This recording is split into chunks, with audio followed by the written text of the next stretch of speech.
when Vanessa Pierce dropped a stack of files on my desk and said, "Make these copies, coffee girl." She had no idea I'd spent 3 years tracking international money laundering rings. When Richard Hartwell made me fetch his dry cleaning because that's what assistants do, he didn't know I once brought down a corporate embezzlement scheme worth $40 million.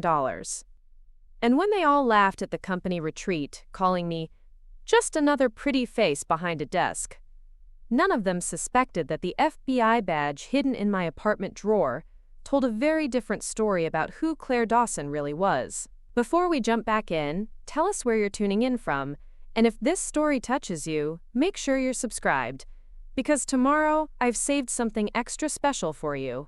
The rain hammered against the floor-to-ceiling windows of Sterling and Associates like an angry prosecutor presenting evidence. I watched the droplets race down the glass from my desk in the reception area, each one disappearing into the next until they became indistinguishable from the Portland skyline beyond. It was Monday morning, and the corporate consulting firm buzzed with the usual energy of people who believed they controlled the financial destinies of Fortune 500 companies. My nameplate read, Claire Dawson, Administrative Assistant, but the letters felt foreign every time I glanced at them. 3 months ago, I'd been Special Agent Claire Dawson, walking through federal buildings with purpose, carrying case files that could topple entire organizations. Now I answered phones and scheduled meetings for people who treated me like an extension of the office furniture. The transition hadn't been my choice. After the Morrison case went sideways and my cover was blown, the Bureau offered me a desk job in Quantico or early retirement. I chose neither. Instead, I'd taken a leave of absence that became indefinite, trading my badge for a paycheck that barely covered my Pearl District rent. My therapist called it processing trauma. I called it hiding. Richard Hartwell emerged from the elevator at exactly 8:15, his Italian leather shoes clicking against the marble floor in a rhythm that announced his importance to anyone within earshot. As the senior partner overseeing client acquisitions, Richard commanded respect through intimidation and maintained control through condescension. His salt and pepper hair was perfectly styled, his charcoal suit pressed to geometric precision, and his expression perpetually suggested that everyone around him was slightly disappointing. "Claire," he called without looking in my direction, already halfway to his corner office. "I need the Pemberton Industries files pulled and organized by sector. The team meeting is at 10. And I won't have another repeat of last week's disaster." Last week's disaster had been Bradley Thompson forgetting to include the quarterly projections in his presentation, but somehow the blame had trickled down to me for not reminding him. That seemed to be the pattern here. Success flowed upward, failure pooled at the bottom where the administrative staff absorbed it like human sponges. "Of course, Mr. Hartwell," I replied, my voice carrying the practiced deference I'd perfected over the past 3 months. "Would you like me to prepare copies for the entire team?" He paused at his doorway, finally turning to face me with the expression of a man explaining something to a particularly slow child. "Claire, when I say organized, I mean strategic analysis, not just shuffling papers. But I suppose that's beyond your skill set. Just get them in chronological order and let the actual consultants handle the thinking." The words stung because they were designed to. In my previous life, I'd analyzed financial patterns that revealed criminal enterprises spanning 3 continents. I'd traced money through shell companies and offshore accounts with the same precision that Richard used to organize his golf schedule. But here, I was just Claire the assistant, Claire who fetched coffee and made copies, Claire who wasn't quite smart enough to understand the complex work of corporate consulting. Vanessa Pierce arrived 20 minutes later, her blonde hair swept into a perfect chignon that probably cost more than my monthly grocery budget. As one of the firm's rising stars in mergers and acquisitions, Vanessa had cultivated an image of ruthless competence wrapped in designer clothing. She carried herself like someone who'd never encountered a problem that couldn't be solved through aggressive negotiation or strategic manipulation. "Morning, Claire," she said, settling into the chair across from my desk with the casual authority of someone claiming territory. "I need you to reschedule my lunch with the Harrison Group representatives. Move it to Thursday, somewhere impressive but not too expensive. I want them feeling grateful, not resentful about the bill." I pulled up her calendar, noting the 3 other meetings I'd already rescheduled twice this week to accommodate her changing priorities. The Multnomah Athletic Club has availability at noon on Thursday. Would that work? Vanessa's laugh was sharp and dismissive. The MAC? Claire, these are serious business people, not tourists looking for ambiance. Book somewhere that shows we understand actual power dynamics. Try Canard. Or maybe Le Pigeon. Somewhere that requires connections to get a table. I'll make the calls, I said, already reaching for my phone. Should I mention it's for Sterling and Associates business? Obviously, Vanessa replied, standing and smoothing her skirt. Though I doubt name-dropping will help much. You'll probably need to charm them a bit. That's more your speed anyway, right? The personal touch? There it was again, the subtle implication that my value lay in being pleasant rather than competent, decorative rather than functional. In the FBI, my personal touch had involved convincing white-collar criminals to confess their crimes, but Vanessa didn't need to know that. Nobody here did. Bradley Thompson slouched in around 9:30, his tie already loosened and his hair suggesting he'd slept in his car. As the junior associate handling client research, Bradley operated in a permanent state of barely controlled panic, compensating for his inadequacies through loud confidence and strategic blame shifting. He'd graduated from a decent business school with mediocre grades and seemed determined to prove that enthusiasm could substitute for actual skill. "Claire, thank God you're here," he announced dramatically, dropping his laptop bag beside my desk with enough force to rattle my coffee cup. "I'm completely drowning in the Westfield analysis, and I need someone to help me make sense of all these financial documents. You're good with details, right?" I'd spent years analyzing financial documents that were deliberately obscured by criminal organizations, parsing through layers of deception that made legitimate corporate accounting look like children's picture books. But to Bradley, I was just someone who might be able to help him organize spreadsheets. "What specifically do you need help with?" I asked, genuinely curious about what was causing him such distress. Bradley laughed nervously, running his hand through his already disheveled hair. "Well, that's the thing. I'm not entirely sure. Richard wants a comprehensive analysis of their cash flow patterns over the past 5 years, but these numbers don't seem to add up properly. Some of the transfers between subsidiaries look weird, and there are these recurring payments to consulting firms I can't identify." My pulse quickened slightly. Irregular transfers and unidentifiable consulting payments were red flags I'd learned to recognize during my years investigating corporate fraud. But I forced my expression to remain neutral, maintaining the facade of helpful ignorance that had become my default setting. "I could take a look if you'd like," I offered carefully. "Sometimes a fresh perspective helps spot inconsistencies." "Really? That would be amazing," Bradley said, relief flooding his voice.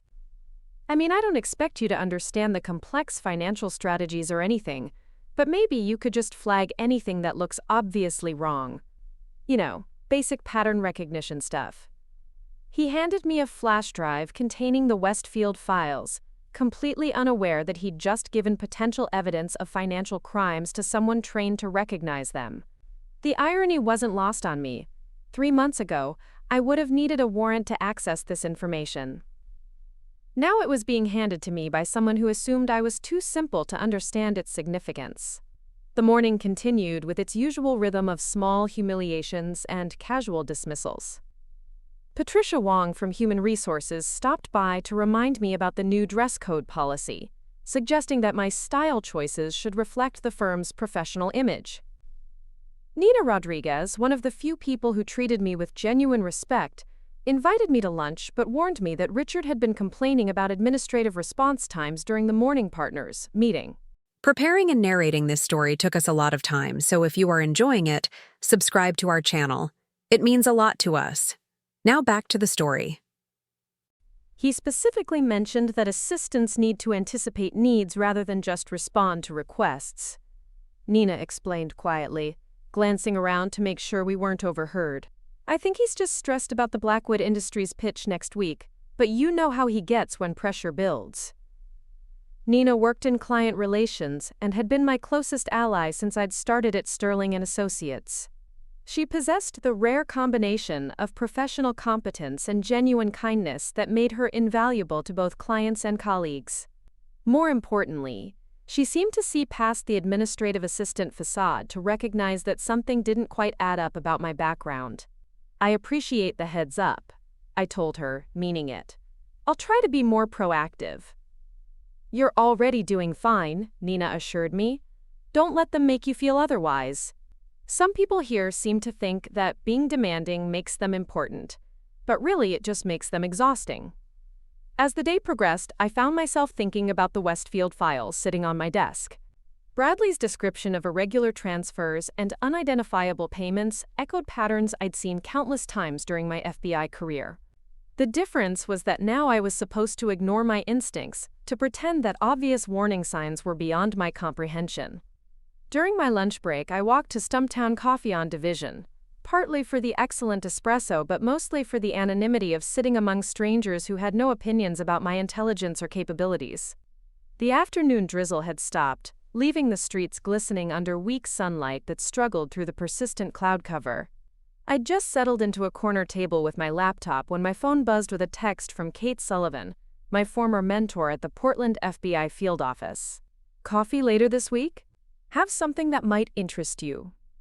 Kate had been the agent who'd recruited me straight out of college, who'd taught me to read financial documents like others read novels, who'd stood by me when the Morrison case fell apart. I stared at the message for several minutes before responding. Maybe, still figuring things out. It wasn't exactly true.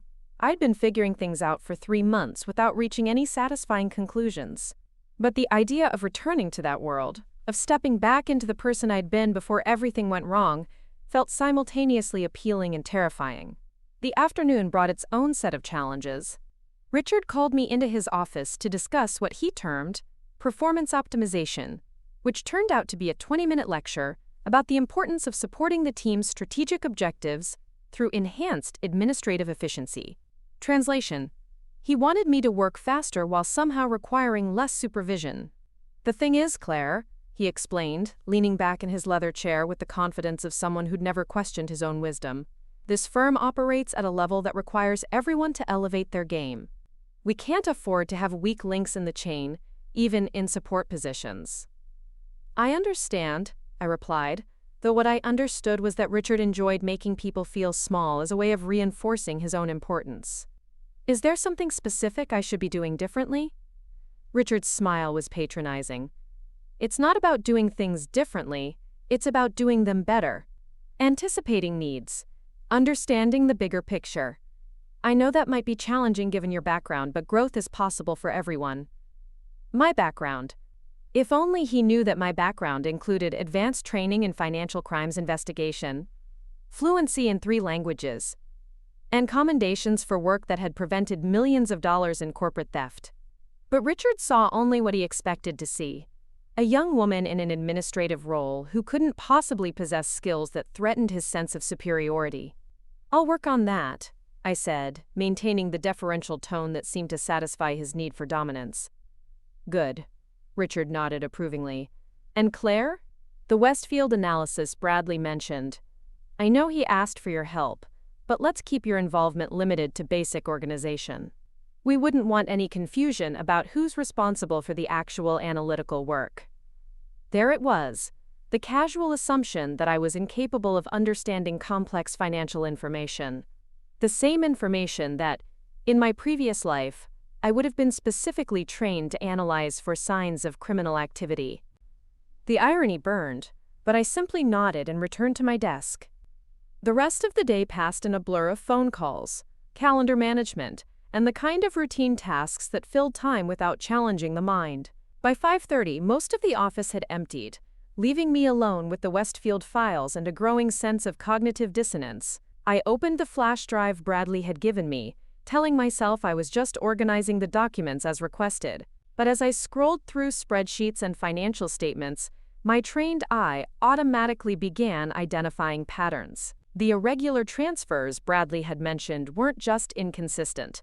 They followed a specific sequence that suggested systematic fund diversion. The unidentifiable consulting payments corresponded with periods when Westfield's reported revenues didn't match their actual cash flow. In other words, someone at Westfield Industries was stealing money, and they were doing it in a way that would eventually collapse the entire company. The people at Sterling and Associates who were analyzing this data either hadn't recognized the warning signs or were choosing to ignore them. Neither possibility reflected well on their analytical capabilities.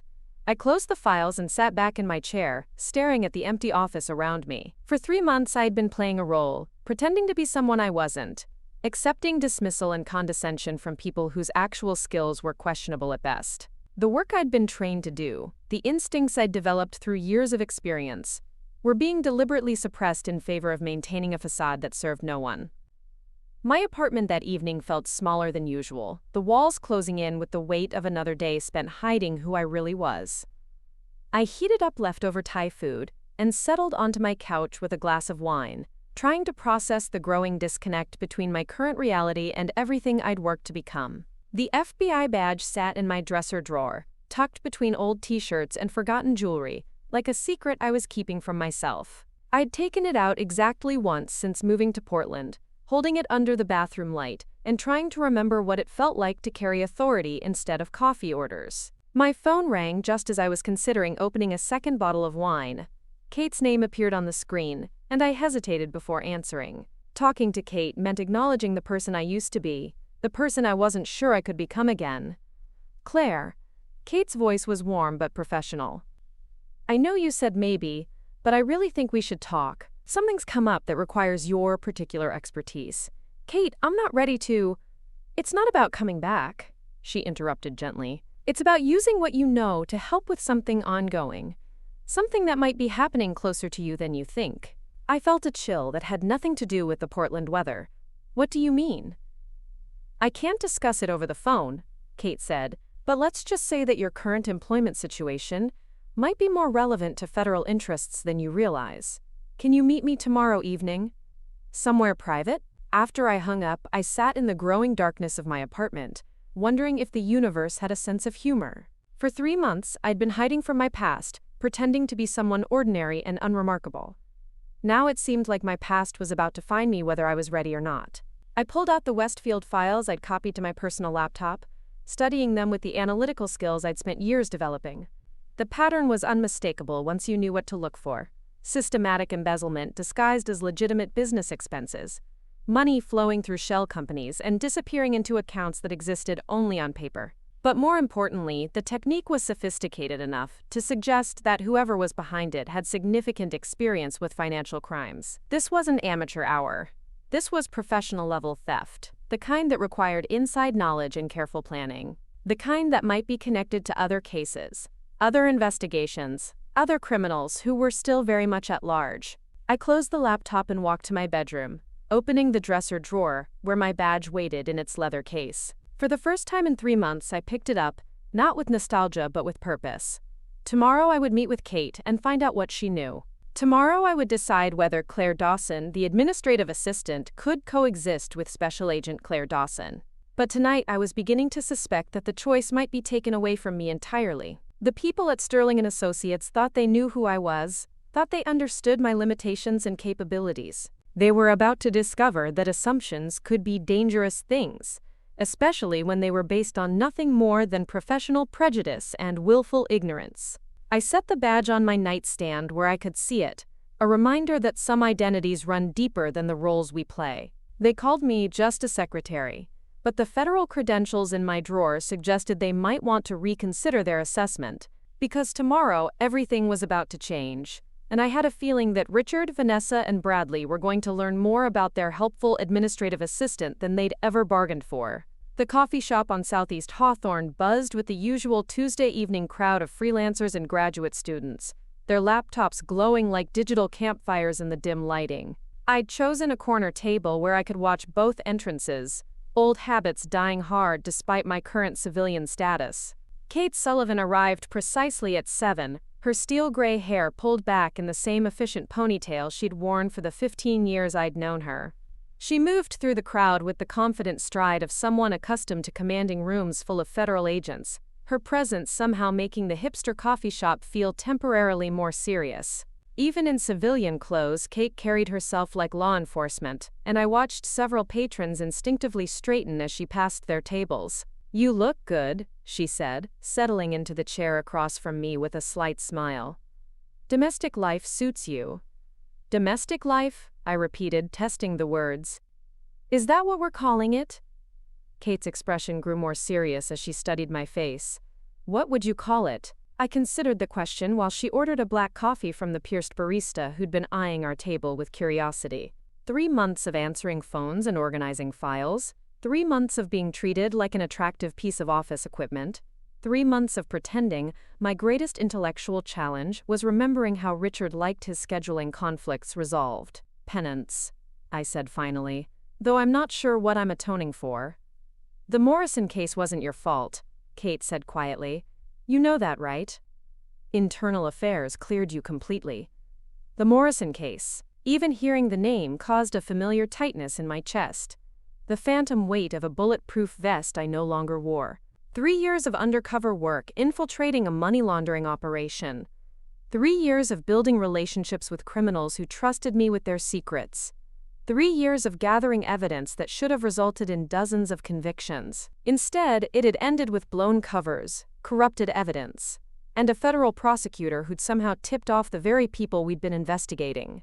"Cleared isn't the same as vindicated," I replied, "and it certainly doesn't bring back Agent Morrison." Kate winced slightly.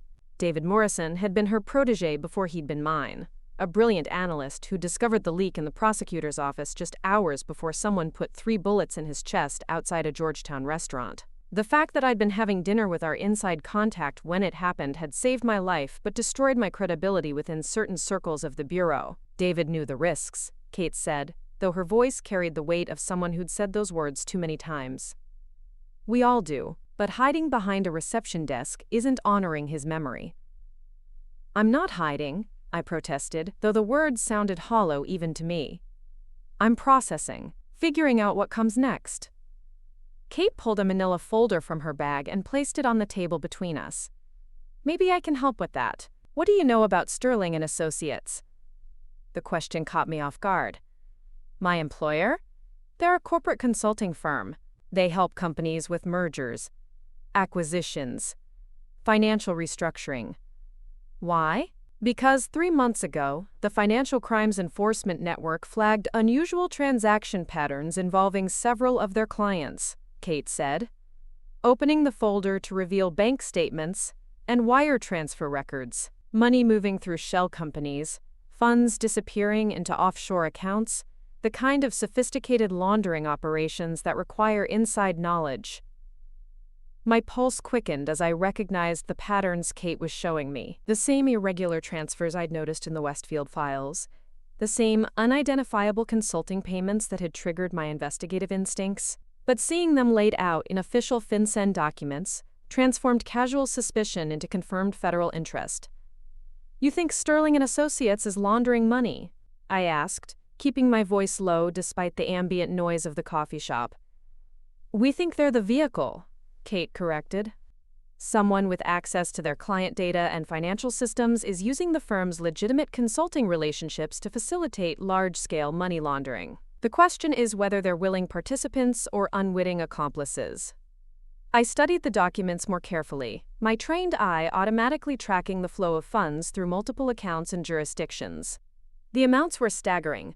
Millions of dollars moving through what appeared to be routine business transactions, each transfer small enough to avoid triggering automatic reporting requirements, but large enough to suggest coordination on a massive scale. "How long has this been going on?" I asked. "At least 18 months, Kate replied. "Possibly longer. The sophistication level suggests someone with significant experience in financial crimes, probably someone who's done this before." The implications hit me like cold water.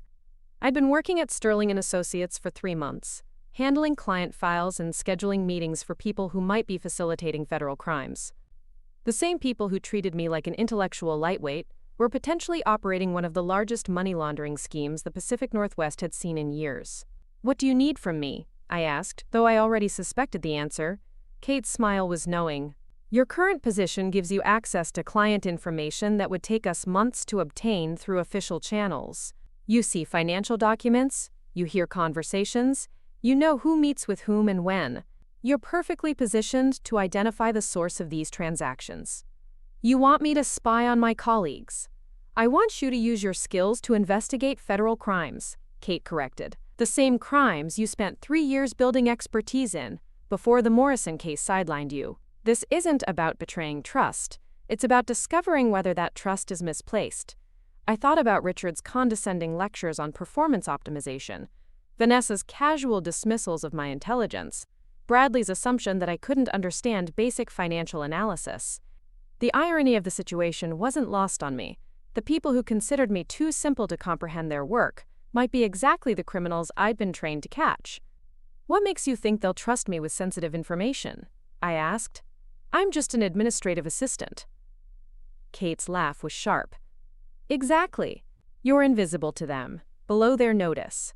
They'll discuss things in front of you that they'd never mention to another consultant or client. They'll leave documents on your desk without thinking about what you might understand. Your perceived irrelevance is actually perfect cover. The next morning, I arrived at Sterling & Associates with a completely different perspective on my surroundings.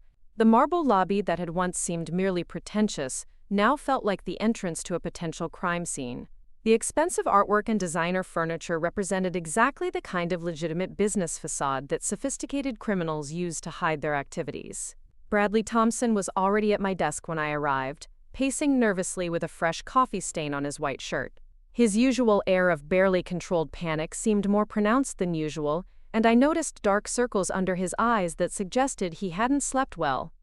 "Claire, thank God," he said as I set down my bag. "I've been here since 6 trying to make sense of these Meridian Industries contracts, and I'm completely lost. The numbers don't match the projections, and there are all these subsidiary payments that don't seem to correspond to any actual services. Meridian Industries." The name wasn't familiar from the FinCEN documents Kate had shown me, but the description of irregular subsidiary payments triggered immediate recognition. I'd seen exactly that pattern in the federal investigation files. Legitimate business expenses that were actually disguised money transfers. "What kind of subsidiary payments?" I asked, settling into my chair and powering up my computer. Bradley pulled up a chair beside my desk, completely oblivious to the fact that he was about to share potentially incriminating information with someone trained to recognize financial crimes. "Well, that's just it. They're paying these consulting firms for strategic advisory services, but when I try to research the companies, I can't find any real information about what they actually do." "How much are we talking about?" I asked, maintaining the tone of helpful curiosity that had become my default setting. "Hundreds of thousands," Bradley said, running his hand through his hair. "Sometimes more. And it's happening every month, like clockwork. Richard says it's just sophisticated tax optimization, but honestly, I don't understand how paying mystery consultants reduces tax liability." Neither did I, because it didn't. What Bradley was describing sounded like classic money laundering. Funds leaving legitimate accounts under the guise of business expenses and disappearing into entities that existed primarily to facilitate the movement of illicit money. "Would it help if I took a look at the contracts?" I offered. "Sometimes organizing the information differently makes patterns more obvious." "Would you?" Bradley's relief was palpable. "I mean, I know it's complicated stuff, but maybe you could just flag anything that seems really weird. Richard wants a full analysis by Friday, and I'm completely overwhelmed." For the second time in 2 days, I was being handed potential evidence of federal crimes by someone who assumed I lacked the sophistication to understand its significance. The pattern was becoming almost amusing. My colleagues' prejudices were creating opportunities for investigation that the FBI would have struggled to obtain through official channels. The Meridian Industries files painted a clear picture once I knew what to look for. The company was a mid-sized manufacturing firm with legitimate operations and genuine clients. But embedded within their routine business expenses were regular payments to consulting firms that appeared to exist only on paper. The amounts varied enough to avoid obvious patterns, but the timing was consistent, always within days of Meridian receiving large payments from their overseas clients. More tellingly, The consulting firms receiving these payments had been established within the past 2 years, all with similar corporate structures and all registered to addresses that turned out to be mail forwarding services. Classic money laundering infrastructure, hidden within the legitimate business operations of an unsuspecting client. I was still analyzing the financial documents when Vanessa Pierce approached my desk, her heels clicking against the floor, with the aggressive rhythm of someone preparing for battle. She carried herself differently today, with an edge of tension that suggested something had disrupted her usual confident composure. "Claire, I need you to handle something discreetly," she said, glancing around to ensure we weren't being overheard. "I'm expecting a call from overseas this afternoon, someone from Bancroft Holdings in the Cayman Islands. When they call, I want you to transfer them directly to my office without announcing the call or logging it in the system." The request sent alarm bells ringing in my head. Bancroft Holdings was a name I recognized from the FinCEN documents Kate had shown me, one of the shell companies that had been flagged for suspicious transaction patterns. Vanessa's instructions to avoid logging the call suggested she understood that contact with offshore entities might attract unwanted attention. "Of course," I replied smoothly. "Should I take a message if you're unavailable?" "I'll be available," Vanessa said firmly. "And Claire, this is confidential client communication, not something that needs to be discussed with other team members." After she walked away, I sat staring at my computer screen while pieces of a larger puzzle began falling into place. Sterling and Associates wasn't just unknowingly facilitating money laundering. At least some of their consultants were actively participating in the scheme. The sophisticated financial structures, the offshore connections, the emphasis on discretion, all pointed to an operation that was both deliberate and extensive. My phone buzzed with a text message from an unknown number. "Package delivery for C. Dawson. Loading dock, 10 minutes." The message could have been innocent, but the timing and the use of my initials suggested otherwise. I made an excuse about needing to check on a supply delivery and took the elevator to the building's lower level. Kate was waiting beside a maintenance cart, wearing coveralls that made her blend in with the building's service personnel. She'd always been skilled at assuming whatever identity a situation required, and seeing her in working-class disguise brought back memories of our collaboration on previous cases. "We need to talk," she said without preamble. "Our surveillance picked up increased activity in the accounts we've been monitoring. Someone's accelerating the timeline, moving larger amounts more frequently." "I think I know why," I replied, quickly summarizing what I'd learned about the Meridian Industries contracts and Vanessa's instructions regarding the Cayman Islands call. Kate's expression grew more serious as I spoke. "This is bigger than we initially thought," she said. "If Sterling and Associates consultants are actively coordinating with offshore entities, we're looking at a conspiracy that could involve dozens of clients and millions in laundered funds." "What do you need me to do?" Kate handed me a small device that looked like a standard USB drive. "This contains monitoring software that will track financial transactions on any computer it's plugged into. If you can install it on the main server or even individual workstations, we'll be able to trace the money in real time." The implications of what she was asking weren't lost on me. Installing federal surveillance software on my employer's computers would cross the line from passive observation to active investigation. It would also put me at considerable personal risk if my activities were discovered. "What about legal authority?" I asked. "Don't you need warrants for this kind of surveillance?" "We're working on them," Kate said. "But the judicial process takes time, and we have reason to believe the operation is preparing to shut down and disappear. Sometimes you have to act first and get permission later." I thought about Agent Morrison, about the prosecutor who'd leaked information that got him killed, about the ways that going through official channels had compromised previous investigations. Sometimes the system worked, and sometimes it didn't. Sometimes justice required taking risks that weren't covered in the Bureau's official procedures manual. "I'll need access to their computer systems without arousing suspicion," I said, pocketing the USB device. "That means finding legitimate reasons to be alone with their workstations." "You'll figure it out," Kate said with confidence I wasn't sure I felt. "You always do." The afternoon brought its own challenges. Vanessa's call from Bancroft Holdings came exactly as predicted, and I transferred it without announcement or documentation as instructed. But instead of simply connecting the call, I used the brief delay to activate the conference room's recording system. a feature most employees had forgotten existed, but one that I'd discovered during my first week on the job.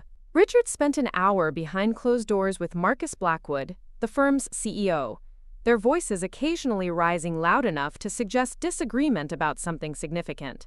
When they finally emerged, both men looked strained, and Richard's usual confidence seemed notably absent. "Claire," Richard said, approaching my desk with forced casualness, "I need you to prepare travel arrangements for several team members.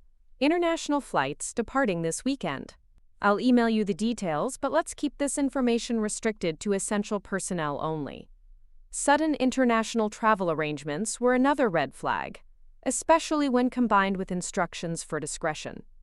In my experience, criminals often accelerated their exit strategies when they sensed law enforcement pressure, and mass departures could indicate that Sterling and Associates was preparing to abandon their current operation. The rest of the day passed in a haze of routine administrative tasks that felt increasingly surreal given what I now knew about my employer's activities. I scheduled meetings for people who might be criminals, organized files that contained evidence of federal crimes, and answered phones for individuals who were potentially facilitating international money laundering.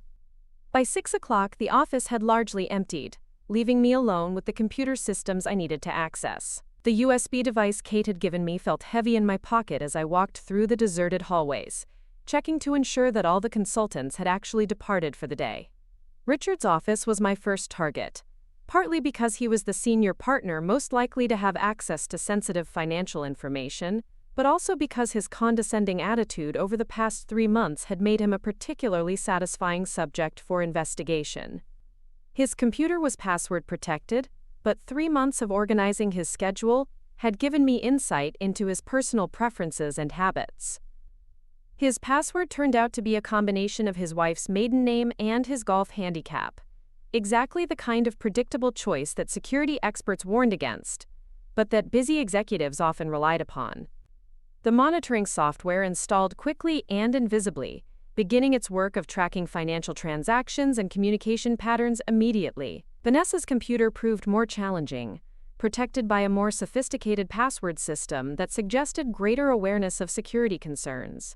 But her tendency to leave sensitive documents on her desk provided an alternative approach. I photographed several pages of handwritten notes that referenced account numbers and transfer dates, information that would help Kate's team track the money even without direct computer access.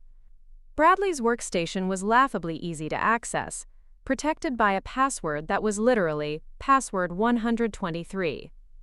The financial analysis software on his computer revealed that he'd been running queries on offshore banking regulations and shell company structures, research that suggested either sophisticated criminal knowledge or remarkable naivete about the implications of his work. By 7:30, I'd installed monitoring software on 5 different computers and documented dozens of potentially incriminating files and communications.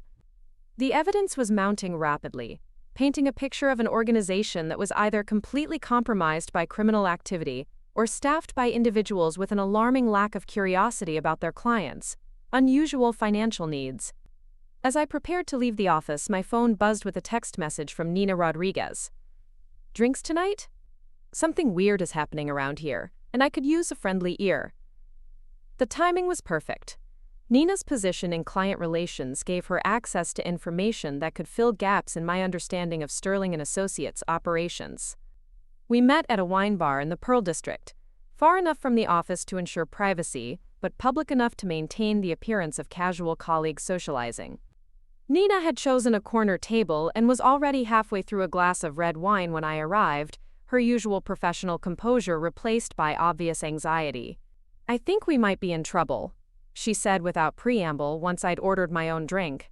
"I've been handling client communications for 3 years, and I've never seen patterns like what's been happening lately." "What kind of patterns?" I asked, though I suspected I already knew the answer. Nina pulled out her phone and showed me screenshots of email communications. "Look at this. 3 different clients, all requesting similar modifications to their service agreements within the past month. They want expanded consulting relationships with unnamed subsidiary companies, flexible payment structures, and reduced documentation requirements." The requests Nina was describing matched exactly what I'd expect to see if legitimate businesses were being recruited to participate in money laundering schemes. The emphasis on reduced documentation and flexible payments suggested an operation that was both expanding and becoming more sophisticated. "Have you discussed this with Richard or Marcus?" I asked. "I tried," Nina said, frustration evident in her voice. "Richard told me that evolving client needs require adaptive service models, whatever that means. Marcus said that asking too many questions about client preferences could damage our reputation for discretionary service. In other words, they'd been told to stop asking inconvenient questions about obviously suspicious activities." The response suggested that senior management was either actively participating in criminal activity or had been convinced to ignore clear warning signs in favor of maintaining profitable client relationships. "There's something else," Nina continued, lowering her voice despite the ambient noise of the bar. "I've been tracking our client roster over the past 18 months, and there's been a significant shift toward companies with complex international structures. Shell companies, holding companies, entities that exist primarily to own other entities. It's like we've specialized in serving clients who don't want their business activities to be easily understood." The picture Nina was painting confirmed my worst suspicions about Sterling and Associates. The firm hadn't stumbled into facilitating money laundering. They'd systematically developed expertise in serving clients whose business models required financial opacity. Whether this evolution was deliberate or the result of management willfully ignoring obvious red flags, the end result was the same. A legitimate consulting firm had become the perfect vehicle for large-scale financial crimes. "What are you going to do?" I asked. Nina stared into her wine glass for several moments before answering. "I've been thinking about looking for another job. I got into client relations because I wanted to help businesses solve legitimate problems, not because I wanted to facilitate whatever this is turning into." We talked for another hour, with Nina sharing details about client communications and service agreements that provided valuable context for the financial patterns I'd been documenting. By the time we parted ways, I had a much clearer understanding of how Sterling and Associates had evolved from a legitimate consulting firm into something much more problematic. That night, I sat in my apartment reviewing everything I'd learned over the past 2 days. The monitoring software was already transmitting data to Kate's team, providing real-time intelligence about financial transactions and communication patterns. The documented evidence I'd gathered painted a picture of systematic criminal activity involving multiple clients, offshore entities, and potentially several Sterling and Associates consultants. But what troubled me most was the realization that I genuinely liked some of my colleagues, particularly Nina, who seemed to be struggling with the same ethical concerns that were driving my investigation. The situation wasn't as simple as good versus evil. It was a complex web of legitimate business relationships that had been corrupted by criminal elements, with innocent employees caught in the middle. My phone rang just after 11, Kate's number appearing on the screen. "We've got preliminary data from the monitoring software," she said without preamble. "The transaction volumes are even larger than we initially estimated. We're looking at potentially hundreds of millions in laundered funds over the past 2 years." The scale of the operation was staggering, far beyond what I'd imagined when I first noticed irregularities in the Westfield files. This wasn't opportunistic crime. It was systematic financial corruption on an international scale, using Sterling and Associates as the respectable facade for activities that could destabilize entire financial systems. "What's the next step?" I asked. "We move fast," Kate replied. "The travel arrangements Richard mentioned suggest they're preparing to shut down the operation and disappear. We need to gather enough evidence for arrests and asset seizures before they can destroy records and transfer remaining funds offshore." "How long do we have?" "Days, maybe less. The monitoring software shows accelerated activity across multiple accounts, and our overseas contacts report that several shell companies are preparing to dissolve their operations." I thought about Richard's forced casualness when discussing the travel arrangements, about Vanessa's emphasis on discretion regarding the Cayman Islands call, about Marcus Blackwood's strained expression after his closed-door meeting. The signs had been there for anyone trained to recognize them, but I'd been so focused on maintaining my cover that I'd almost missed the bigger picture. "I'll get you everything you need," I promised Kate, though I wasn't entirely sure how I would accomplish that goal. "I know you will," she replied. "But Claire, be careful. If they suspect you're not who you appear to be, this could get dangerous very quickly." After she hung up, I sat in the darkness of my apartment, staring at the FBI badge that still lay on my nightstand. Tomorrow, I would return to Sterling and Associates for what might be the last time, armed with federal surveillance equipment and the knowledge that my colleagues were potentially involved in one of the largest financial crimes in Pacific Northwest history. The people who'd spent 3 months treating me like an intellectual lightweight were about to discover that their helpful administrative assistant had skills they'd never imagined. And this time, unlike the Morrison case, I was determined to see the investigation through to its conclusion, no matter what the personal cost might be. Wednesday morning arrived with the kind of crisp Portland sunshine that made the city's persistent rain feel like a distant memory. I dressed carefully, choosing a navy blazer that looked professional, but contained enough hidden pockets to carry the additional surveillance equipment Kate had provided. The small recording devices felt foreign against my ribs, a reminder that I was no longer just observing potential crimes, but actively gathering evidence that could destroy lives and careers. The Sterling and Associates building hummed with unusual energy as I stepped off the elevator. Conversations stopped abruptly when I passed, and several colleagues avoided eye contact in ways that suggested significant developments had occurred overnight.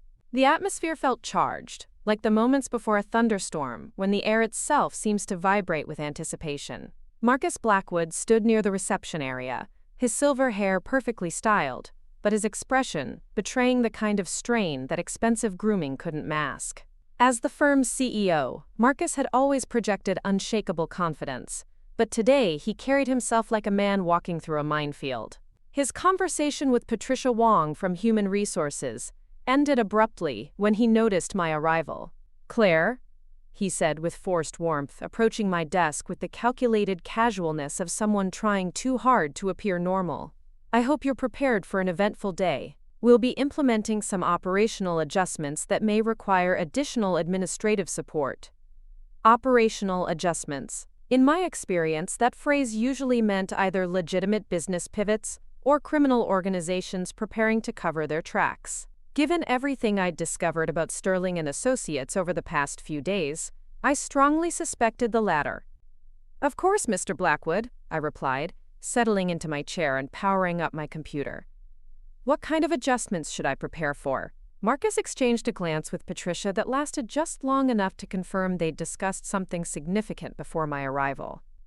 "We're streamlining our client service model," he said finally. "Some consultants will be transitioning to remote work arrangements, and certain client relationships will be transferred to our international partners." The explanation sounded rehearsed, like dialogue from a play they'd been practicing. Remote work arrangements could mean legitimate telecommuting, but combined with the sudden travel plans Richard had mentioned, it more likely indicated that key personnel were preparing to leave the country. Transferring client relationships to international partners suggested they were moving evidence and assets beyond the reach of domestic law enforcement. "Should I prepare any specific documentation for these transitions?" I asked, hoping to gather details about which clients and consultants were involved. "That won't be necessary," Patricia interjected quickly. "The transitions will be handled internally by senior management. Your role will focus on maintaining normal operational support during the adjustment period." In other words, they wanted me to continue answering phones and organizing files while they dismantled whatever criminal enterprise they'd been operating. The irony was almost amusing. They were trying to keep their administrative assistant in the dark about activities she was actively helping federal agents investigate. Richard Hartwell arrived 20 minutes later, his usual punctuality replaced by the harried energy of someone who'd spent the night dealing with unexpected complications. His typically immaculate appearance showed signs of stress. His tie was slightly crooked, his hair less perfectly styled, and his confident stride had been replaced by the quick, nervous steps of a man under pressure. "Claire, I need you to cancel all my appointments for the rest of the week," he said without his usual condescending preamble. "Reschedule everything to next month, and if anyone asks for specifics, tell them I'm dealing with urgent client matters that require immediate attention." The request was unprecedented. Richard treated his appointment calendar like sacred text, rarely canceling meetings and never postponing them by weeks without detailed explanations. The fact that he was suddenly clearing his entire schedule suggested either a genuine emergency or preparation for extended absence. Should I provide alternative contacts for clients who need immediate assistance? I asked. Richard paused, his hand already reaching for his office door. No alternative contacts. Just tell them I'll be in touch when the situation resolves. When the situation resolves. The phrasing suggested something temporary. A crisis that would either pass or reach a definitive conclusion. In the context of a money laundering investigation, resolution usually meant either successful escape or federal prosecution. Vanessa Pierce appeared an hour later, her designer confidence notably absent as she hurried past my desk without acknowledgement. Her usual morning routine involved at least 5 minutes of casual conversation designed to reinforce her status as a rising star within the firm, but today she moved like someone trying to avoid attention. I watched her disappear into her office, then waited 15 minutes before walking past her doorway with a stack of files that provided legitimate reason for being in the hallway. Through her partially open door, I could see her shredding documents with the systematic thoroughness of someone who understood the importance of destroying evidence. The sight sent a chill through me that had nothing to do with the building's aggressive air conditioning. Document destruction was one of the clearest indicators that a criminal organization was preparing for law enforcement scrutiny. Whatever timeline Kate's team was working with, it might already be too late to preserve crucial evidence.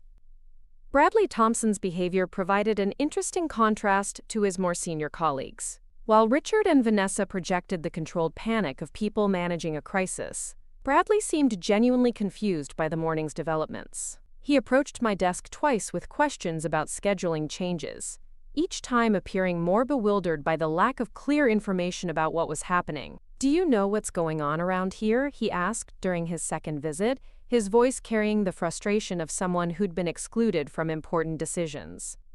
Richard told me to put all client analysis on hold, but he won't explain why.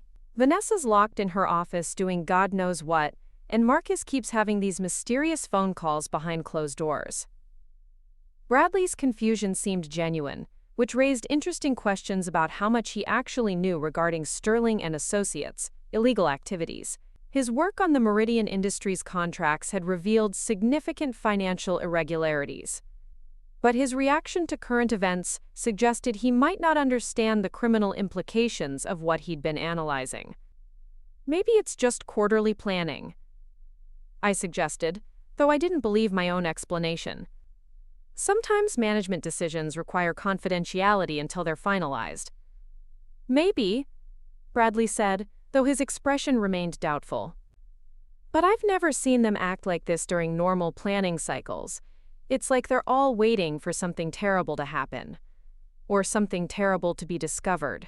The distinction was crucial, because it determined whether Sterling and Associates was a legitimate business caught up in criminal activity, or a criminal enterprise disguised as a legitimate business. Based on the evidence I'd gathered, the answer was becoming increasingly clear. My phone rang just before lunch, the caller ID showing a number I didn't recognize but with a Portland area code that suggested local origin.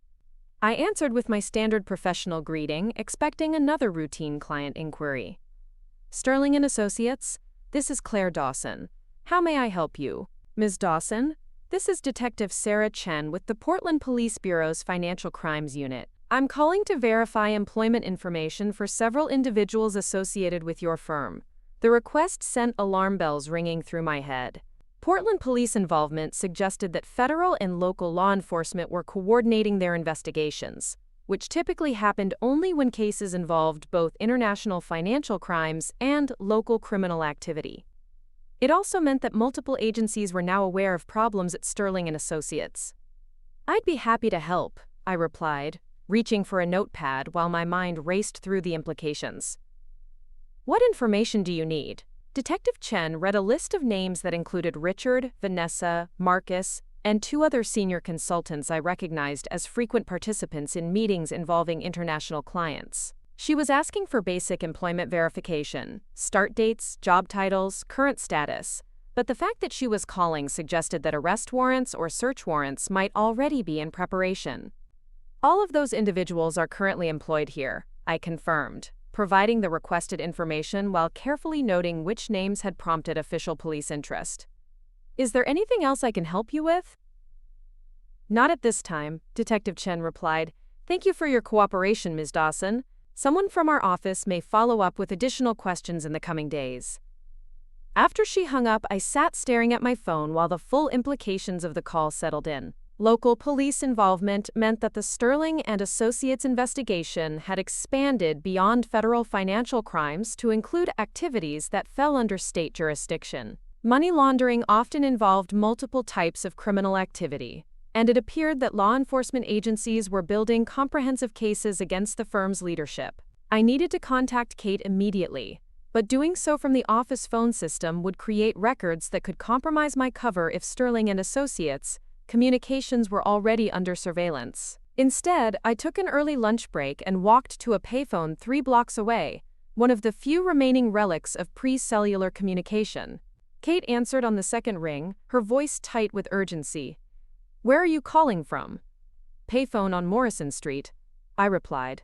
"Portland police just called the office asking for employment verification on half the senior staff. This is moving faster than we expected." "It's about to move even faster," Kate said grimly. "Our monitoring software detected massive fund transfers starting at 6 this morning. They're liquidating accounts and moving money offshore as quickly as the banking systems will allow. We estimate they've already moved over $50 million since dawn." The scale of the financial activity was staggering. $50 million represented years of accumulated criminal proceeds, and the fact that they were moving it so quickly suggested either desperation or sophisticated advanced planning. Either way, it meant that Sterling and Associates was transitioning from active criminal enterprise to evidence destruction and escape. "How much time do we have?" I asked. "Hours, maybe less," Kate replied. "Federal prosecutors are finalizing arrest warrants now, but we need more evidence to ensure the charges stick. The financial transactions prove money movement, but we need documentation that shows intent and coordination." "What kind of documentation?" "Communications between Sterling and Associates personnel and the offshore entities receiving the money. Meeting records that show criminal planning. Financial analysis that demonstrates knowledge of illegal activity. Anything that proves this wasn't just negligent oversight, but deliberate criminal conspiracy." I thought about the documents Vanessa had been shredding, about Richard's cleared calendar, about Marcus's strained conversations with Patricia Wong. The evidence Kate needed was probably being destroyed as we spoke, fed through industrial shredders, and burned in dumpsters behind the building. "I'll get you what I can," I promised, "but I'll need to move quickly before they destroy everything." "Be careful," Kate warned. "If they suspect you're gathering evidence, this could become dangerous very fast. These people are facing decades in federal prison if they're convicted. Desperate criminals make unpredictable decisions." The afternoon brought escalating tension that was palpable throughout the Sterling and Associates offices. Conversations occurred in whispers behind closed doors, and several employees kept glancing toward the exits, as if calculating escape routes. The atmosphere reminded me of nature documentaries, where prey animals sensed approaching predators without being able to identify the specific threat. Nina Rodriguez appeared at my desk around 2 o'clock, her usual professional composure replaced by obvious anxiety. She carried a manila folder thick with documents and kept glancing over her shoulder as if expecting to be followed. "Claire, I need to show you something," she said quietly, pulling a chair close to my desk. "I've been going through client communications from the past 6 months, and I've found some things that really concern me." She opened the folder to reveal printed emails between Sterling and Associates consultants and various international clients. The communications appeared routine at first glance, discussing service agreements and project timelines, but closer examination revealed coded language that clearly referenced financial transactions and money movement. "Look at this email from Richard to someone at Meridian Industries," Nina said, pointing to a specific message. "He's discussing enhanced consulting protocols and alternative compensation structures. I've been in client relations for years, and I've never seen language like this in legitimate business communications." The email Nina was showing me contained exactly the kind of evidence Kate needed to prove criminal intent. Richard wasn't just facilitating money transfers. He was actively coordinating with clients to disguise illegal payments as legitimate consulting fees. The language was carefully crafted to appear innocent while actually documenting criminal conspiracy. There are dozens of similar emails, Nina continued, flipping through the folder. Vanessa has been corresponding with shell companies in the Cayman Islands about flexible service delivery models. Marcus has been approving discretionary project budgets that correspond exactly to the irregular payments I flagged last week. The documentation Nina had assembled represented a treasure trove of evidence that could support federal prosecution for money laundering, conspiracy, and racketeering. The fact that she'd gathered it independently confirmed that the criminal activity at Sterling and Associates was visible to anyone who looked carefully at the firm's client relationships. "What are you planning to do with this information?" I asked, though I suspected I already knew the answer. "I've been thinking about taking it to the authorities," Nina said, her voice barely above a whisper. "But I'm terrified of what might happen if Richard or Marcus finds out. They've already started asking questions about who's been accessing client files, and I don't want to become a target." Her fear was understandable and justified. Criminal organizations often reacted violently when they suspected internal threats, and Nina's position in client relations made her particularly vulnerable to retaliation. But her documentation could be crucial for ensuring successful prosecutions and preventing the destruction of evidence. What if there was a way to share the information safely? I asked carefully. Hypothetically speaking, if you knew that law enforcement was already investigating, would that change your decision? Nina's eyes widened slightly as she processed the implications of my question. "Are you saying that someone's already looking into Sterling and Associates?" I couldn't reveal my own involvement without compromising the investigation, but I could provide enough information to encourage Nina's cooperation while protecting her safety. "I'm saying that if patterns like what you've documented were brought to the attention of appropriate authorities, those authorities would probably be very interested. You think I should contact the FBI?" Before I could answer, the sound of rapid footsteps in the hallway interrupted our conversation. Marcus Blackwood appeared at my desk, his expression showing the strain of someone dealing with multiple crises simultaneously. His usual polished demeanor had been replaced by barely controlled urgency that suggested significant developments. "Nina, I need you in the conference room immediately," he said, his tone carrying an authority that discouraged questions. "There are some client communication issues that require your immediate attention." Nina gathered her documents quickly, but I noticed her hands shaking slightly as she closed the folder. The timing of Marcus's interruption felt too convenient to be coincidental, and I wondered if their conversation had been overheard, or if other surveillance was in place. "Of course, Mr. Blackwood," Nina replied, standing and smoothing her skirt. "Should I bring specific client files?" "Just bring your expertise," Marcus said, his smile not reaching his eyes. "We have some sensitive matters to discuss." After they disappeared into the conference room, I sat at my desk trying to process the implications of what had just occurred. Nina's documentation provided exactly the evidence Kate needed, but her sudden summons by Marcus suggested that senior management might be aware of her research activities. If they suspected she was gathering evidence, her safety could be compromised. I needed to act quickly to preserve both the evidence and Nina's well-being. The monitoring software on the office computers would track any digital file transfers, but physical documents could be destroyed without leaving electronic traces. Nina's folder contained printed emails and client communications that might be irreplaceable if Sterling and Associates decided to eliminate potential witnesses. The conference room where Marcus had taken Nina was equipped with soundproofing that made eavesdropping difficult, but the building's security cameras provided visual monitoring of the hallways and common areas. I used my administrative access to the security system to check the camera feeds, ostensibly to investigate reports of suspicious activity near the loading dock.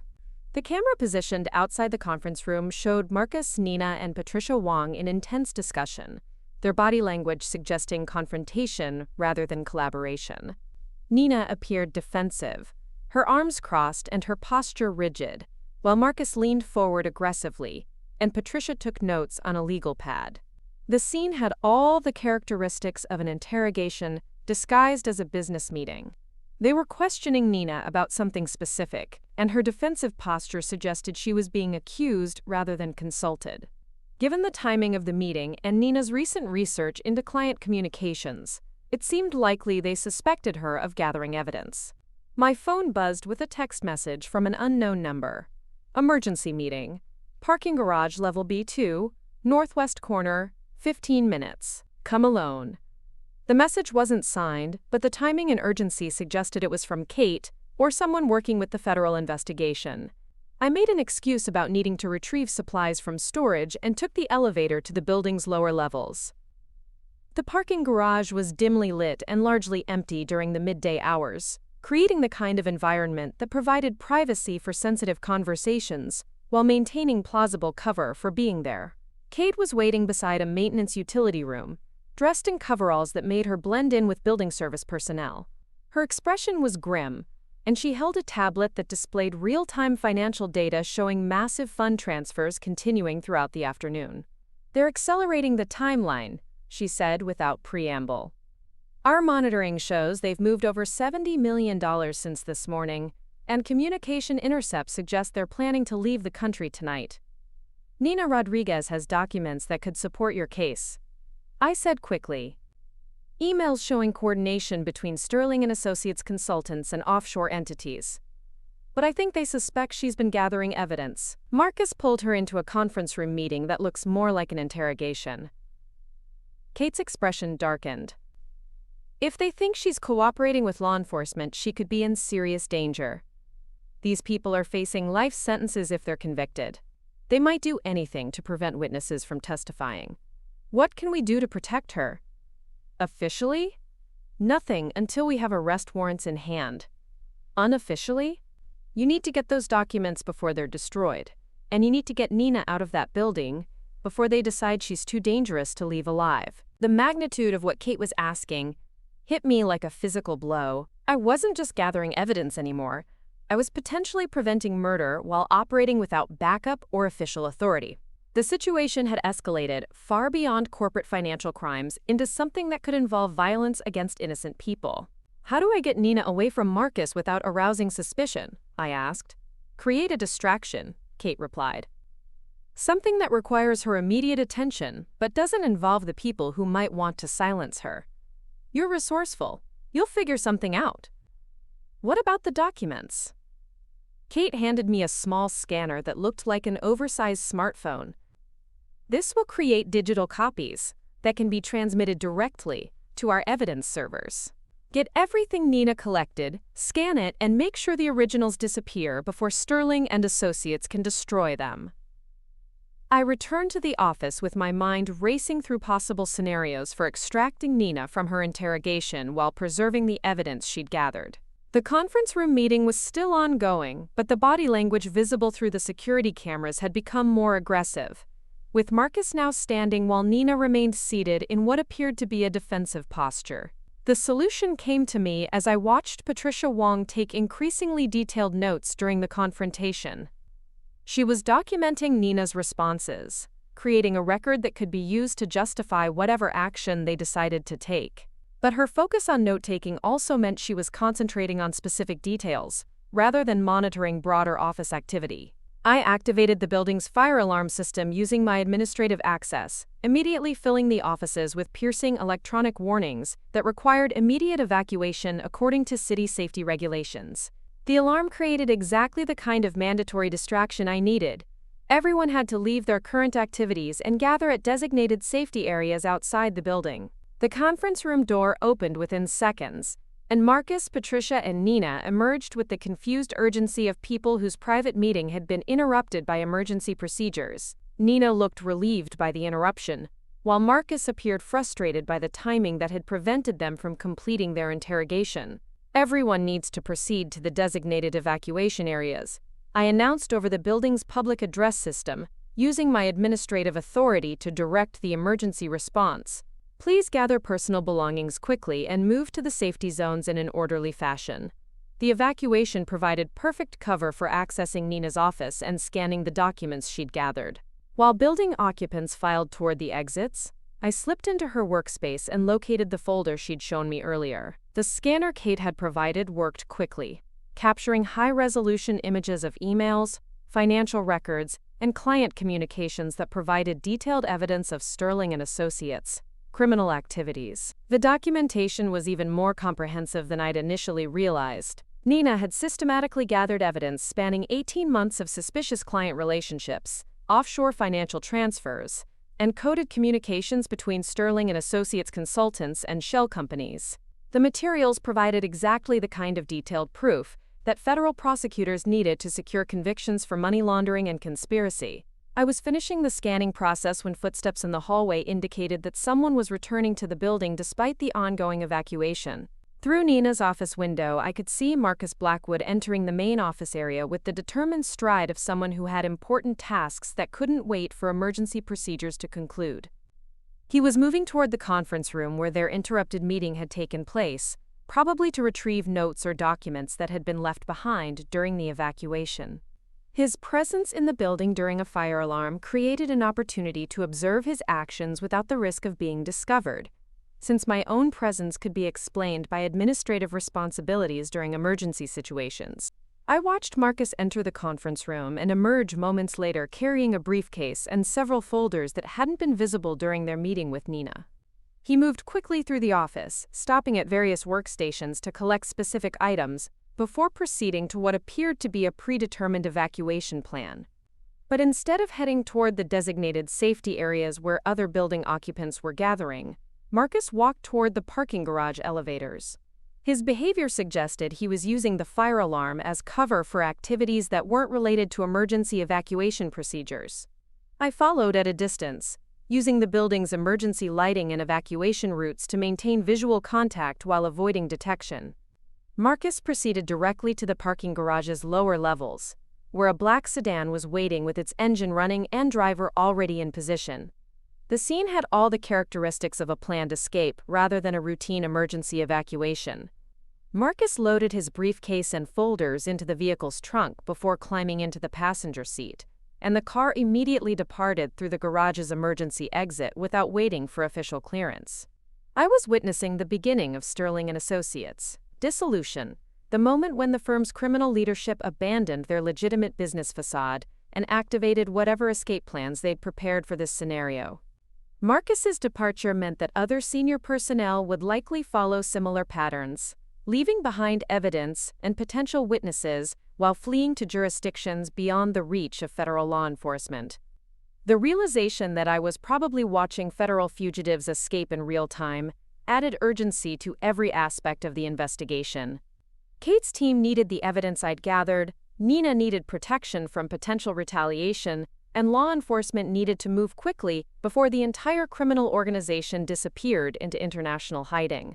I made my way back to the main office levels, where the fire alarm was finally being silenced and building occupants were receiving clearance to return to their workspaces.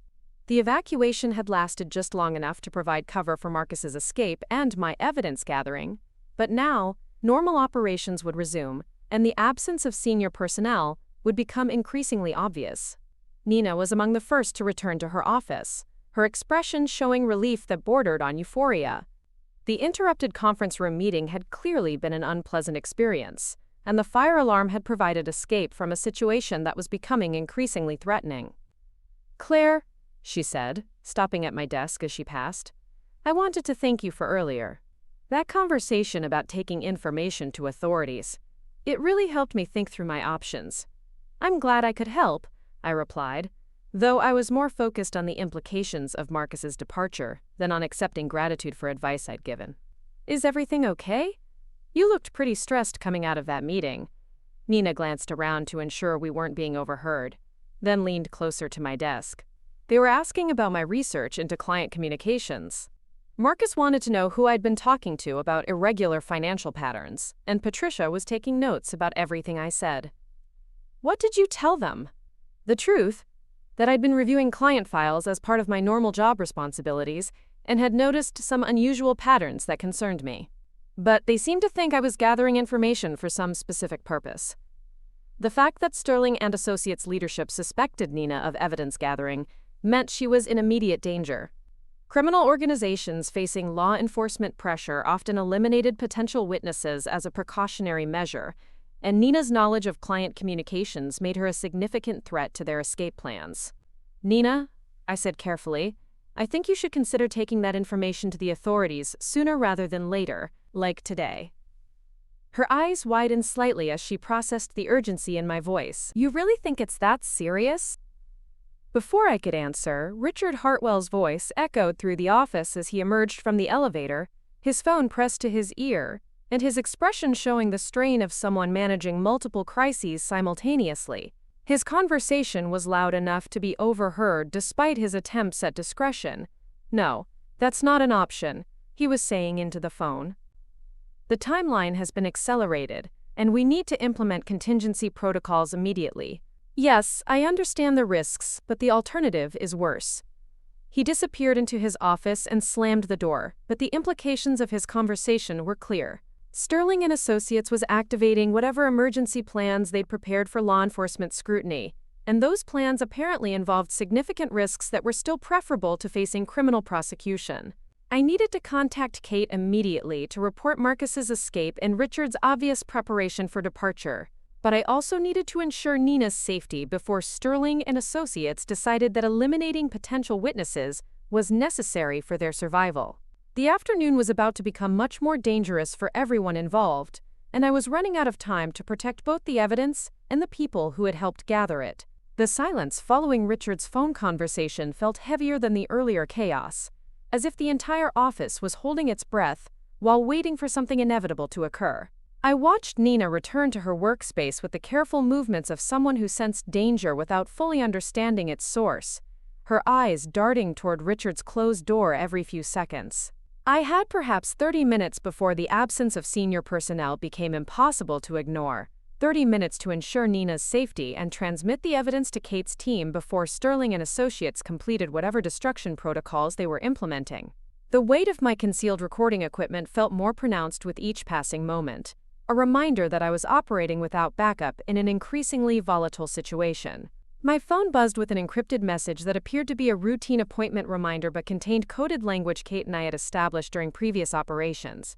"Dental cleaning rescheduled to 4 p.m. today. Please confirm receipt." The message meant that federal agents were positioning for arrests and raids, but they needed confirmation of key personnel locations before proceeding. I responded with our agreed-upon acknowledgement, while mentally cataloging which Sterling and Associates employees were currently in the building.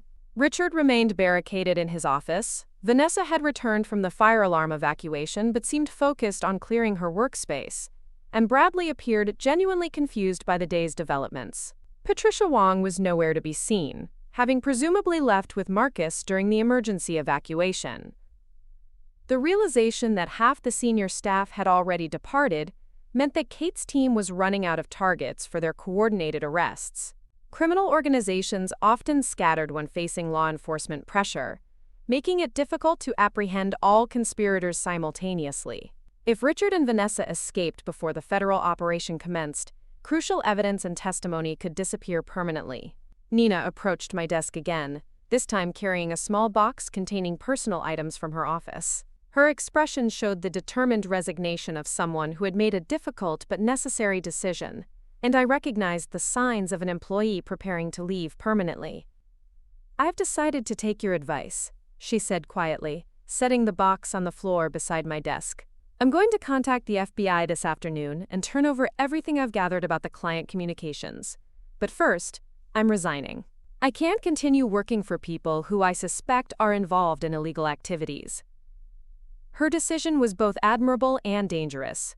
Resigning immediately would remove her from Sterling and Associates before she could be identified as a cooperating witness. But it would also alert remaining personnel that someone was taking evidence to law enforcement. Criminal organizations often reacted violently to such threats, and Nina's safety would be compromised the moment her resignation was announced. "That's very brave," I said, though I was calculating ways to accelerate her departure before Richard or Vanessa discovered her intentions. "Have you thought about where you'll submit your resignation letter?" "I was planning to give it to Richard, since he's my direct supervisor for client relations," Nina replied. "Though given his mood today, I'm not sure he'll take it well."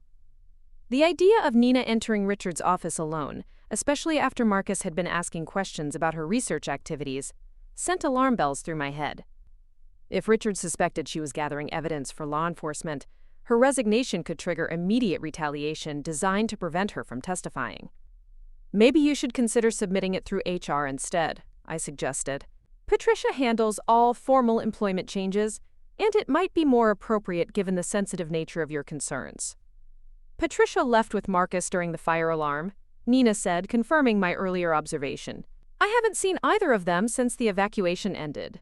The absence of human resources leadership meant that normal resignation procedures couldn't be followed, which provided an opportunity to delay Nina's formal departure until federal agents could ensure her protection.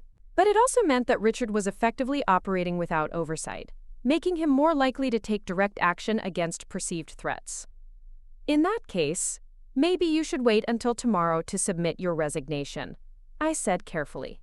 Give yourself time to make sure you have everything in order before making it official. Nina nodded slowly, though her expression showed she was still processing the implications of her decision. You're probably right. This is too important to rush.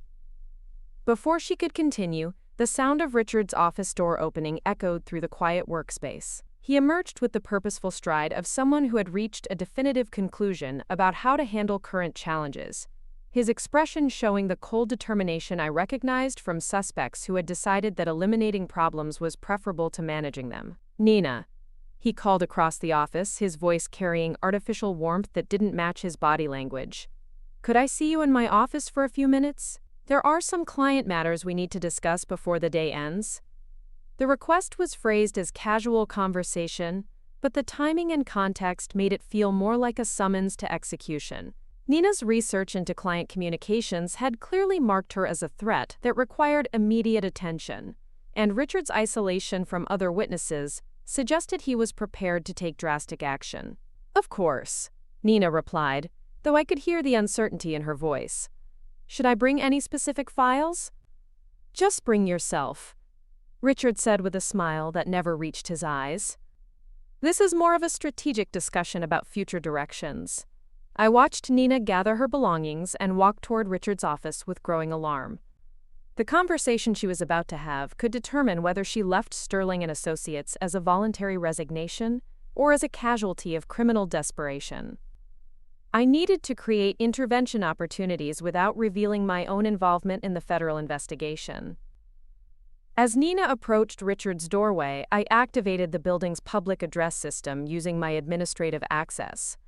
Attention all personnel. We've received reports of additional safety concerns in the building. All employees should gather in the main conference room for a brief security briefing. The announcement was completely fabricated, but it provided legitimate justification for interrupting Richard's planned meeting with Nina. More importantly, it would force any conversation between them to occur in the presence of other witnesses, reducing the likelihood of violence or intimidation. Richard's expression showed frustration at the interruption, but building safety announcements carried legal authority that couldn't be ignored without attracting unwanted attention. I suppose we'll have to continue this conversation later, he told Nina, though his tone suggested the delay was temporary rather than permanent.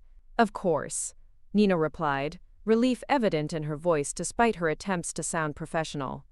Whenever it's convenient. The fabricated security briefing bought me perhaps 20 minutes to contact Kate and arrange protection for Nina before Richard found another opportunity to silence her. But it also meant that my own role in disrupting his plans might become visible if he analyzed the timing of the interruption too carefully. I used the confusion of personnel gathering for the non-existent briefing to step into an empty office and activate the encrypted communication device Kate had provided. The connection established immediately, suggesting that federal agents were monitoring multiple channels and waiting for updates from inside Sterling and Associates. Blackwood and Wong have already departed, I reported quickly. Hartwell is attempting to isolate potential witnesses, and there's immediate danger to a cooperating employee named Nina Rodriguez. She has crucial documentation, but she's about to be interrogated by someone who probably wants to eliminate her. Kate's response was immediate and decisive. Federal agents are in position for coordinated arrests. We need 15 minutes to finalize entry protocols and ensure all escape routes are covered. Can you keep key personnel in the building for that long? I'll do what I can, I promised, though I wasn't sure how to accomplish that goal without revealing my own involvement. But you need to move fast. They're destroying evidence and preparing to scatter. Understood. Maintain your cover and stay safe. This is almost over.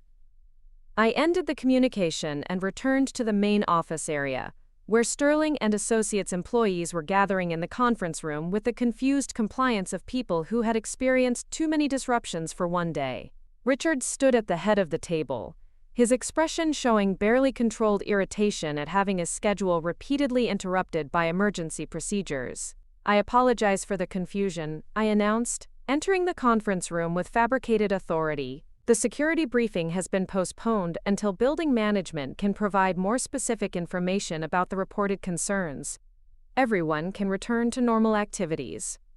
The employees began dispersing with the relieved energy of people who wanted nothing more than to complete their workday without additional complications. But Richard remained at the conference table, his attention focused entirely on me, with an intensity that suggested he was beginning to question the coincidental timing of the afternoon's interruptions. "Claire," he said, his voice carrying a new edge that I recognized as suspicion mixed with growing anger. "You seem remarkably well informed about building security procedures for an administrative assistant. Tell me, what exactly is your background in emergency management?" The question hung in the air like a loaded weapon, and I realized that my repeated interventions had finally attracted the kind of scrutiny I'd been trying to avoid. Richard was intelligent enough to recognize patterns, and the patterns suggested that his helpful administrative assistant possessed knowledge and authority that contradicted her supposed role. "I took some basic safety training when I started here," I replied, maintaining the deferential tone that had served as camouflage for 3 months. "I just want to make sure everyone follows proper protocols." Richard's smile was cold and calculating. "Safety training. How thoughtful of you to take such initiative." He paused, studying my face with the intensity of someone evaluating a potential threat. "It's interesting how many unusual situations have occurred since you joined our team. The increased regulatory interest in our clients, the questions about our financial procedures, the convenient interruptions whenever sensitive conversations need to occur." The accusation was indirect but unmistakable. Richard suspected that I was more than I appeared to be, and his willingness to voice those suspicions suggested he was past the point of maintaining pretense. Criminal desperation was replacing corporate courtesy, and the transformation made him significantly more dangerous. "I'm not sure what you're implying," I said, though I was calculating escape routes and remembering the location of the emergency communication device. "I've just been doing my job." "Your job?" Richard repeated, his voice taking on the patronizing tone he'd used during our first meeting, though now it carried undertones of menace. "The job that somehow requires you to understand federal banking regulations, recognize money laundering patterns, and coordinate building security responses. Tell me, Claire, what exactly did you do before you became our administrative assistant?" The confrontation I'd been avoiding for 3 months was finally occurring, and it was happening at the worst possible moment. Kate's team needed 15 minutes to coordinate their arrests. Nina needed protection from retaliation, and I needed to maintain my cover long enough for federal agents to secure the building. But Richard's suspicions were crystallizing into certainty, and my responses would determine whether the investigation succeeded or collapsed into violence. "I worked in finance," I said, sticking to the cover story that had gotten me hired. "Basic bookkeeping and administrative support. Nothing as sophisticated as what Sterling and Associates handles." Richard laughed, but the sound contained no humor. "Finance, of course. The kind of finance that teaches pattern recognition for international money transfers and emergency response coordination." He stepped closer, his proximity designed to intimidate. "The kind of finance that attracts federal regulatory attention to previously unexamined business relationships." Before I could respond, the sound of footsteps in the hallway indicated that other employees were returning to their workspaces. Vanessa Pierce appeared in the conference room doorway, her expression showing the strain of someone who had spent the afternoon dealing with her own crisis management. "Richard, we need to talk," she said urgently, apparently unaware that she was interrupting an interrogation. "I've been monitoring our offshore accounts, and there's been unusual activity that suggests someone is tracking our transactions." The information Vanessa had just revealed confirmed that Sterling and Associates was indeed operating criminal financial networks, but it also indicated that Kate's monitoring software had been detected. The criminal organization was becoming aware of law enforcement surveillance, which would accelerate their escape timeline and increase their willingness to eliminate potential threats. "How long have the accounts been under surveillance?" Richard asked, his attention shifting from me to this new crisis. "Possibly weeks," Vanessa replied. "The tracking software is sophisticated, probably federal level. Someone with significant technical capabilities has been monitoring our client transactions in real time." Richard's gaze returned to me with the focused intensity of a predator who had identified prey. "Someone with federal capabilities. How interesting that we're discussing federal surveillance in the presence of our helpful administrative assistant who seems to understand banking regulations so well." The situation was deteriorating rapidly, with multiple criminal conspirators now aware that law enforcement was investigating their activities. My cover was effectively blown, Nina remained vulnerable to retaliation, and federal agents were still several minutes away from being able to intervene. I needed to create enough confusion to survive until backup arrived. "I think there's been a misunderstanding," I said, reaching slowly into my jacket pocket where the emergency communication device was concealed. "I'm just trying to do my job and help with building security." "Your job," Richard said, moving to block my path to the conference room exit. "The job that coincidentally began just as federal interest in our client relationships intensified. The job that provides you with access to sensitive financial information and client communications. The job that allows you to monitor our activities while appearing completely harmless." Vanessa was following Richard's logic with growing alarm. "Are you saying she's working with law enforcement?" "I'm saying our administrative assistant has skills that don't match her supposed background," Richard replied. "And I'm suggesting that her presence here isn't as coincidental as we initially believed." The accusation was now explicit, and I could see both Richard and Vanessa calculating their options for dealing with a potential federal informant. Criminal organizations facing imminent arrest often chose violence over negotiation, especially when they believed elimination of witnesses could prevent prosecution. "You're both making a serious mistake," I said, abandoning the deferential tone I'd maintained for 3 months. "I suggest you consider your options very carefully." Richard's laugh was harsh and bitter. "Our options? You mean like the option to let a federal agent destroy everything we've built? Or the option to ensure that potential witnesses aren't available to testify against us?" The threat was unmistakable, and I realized that my carefully maintained cover had finally become a liability rather than an asset. Richard and Vanessa were moving from suspicion to action, and their next decisions would determine whether I survived the afternoon.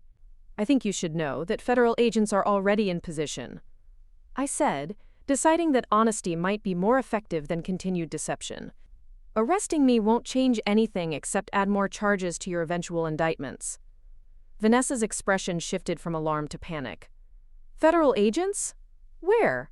"Close enough," I replied, though I wasn't entirely sure Kate's team was ready to move.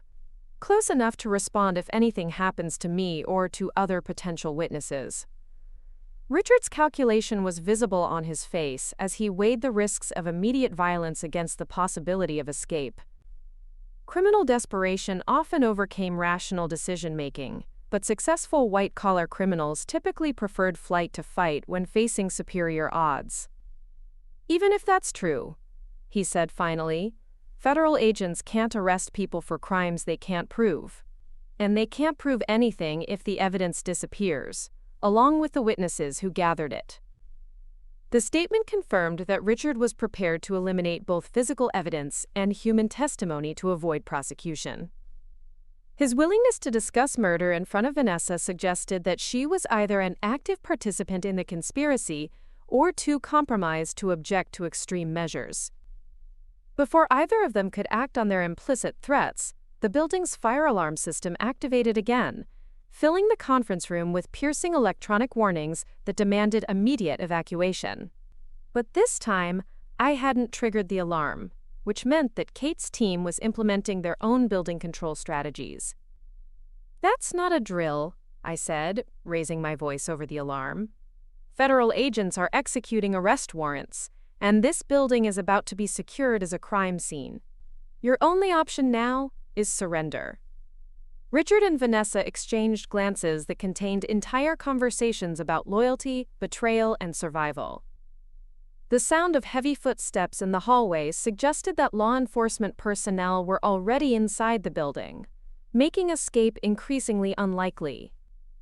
You have 30 seconds to decide whether you want to be arrested for money laundering or money laundering plus assault on a federal agent, I continued, reaching into my jacket to reveal the badge I'd kept hidden for 3 months. Choose carefully, because this decision affects the rest of your lives. The sight of federal credentials transformed their expressions from anger to recognition of complete defeat. Whatever escape plans they'd prepared assumed they would have time to implement them before law enforcement arrived, but that time had evaporated in the space of a single conversation. Vanessa's shoulders sagged with the weight of someone who had gambled everything and lost. "How long have you been investigating us?" "Long enough," I replied, though the honest answer was that I'd stumbled into the investigation rather than planning it. "Long enough to gather everything federal prosecutors need for successful convictions." The conference room door burst open as heavily armed federal agents flooded into the space, their tactical gear and authoritative commands instantly transforming the corporate environment into a crime scene. Kate led the entry team, her eyes immediately focusing on me to confirm my safety before shifting to assess the 2 criminals who had been threatening a federal agent. "Richard Hartwell and Vanessa Pierce," Kate announced with official authority. "You're under arrest for conspiracy to commit money laundering, wire fraud, and violation of federal banking regulations. You have the right to remain silent." The formal arrest procedures continued while I stepped back to allow the professionals to complete their work.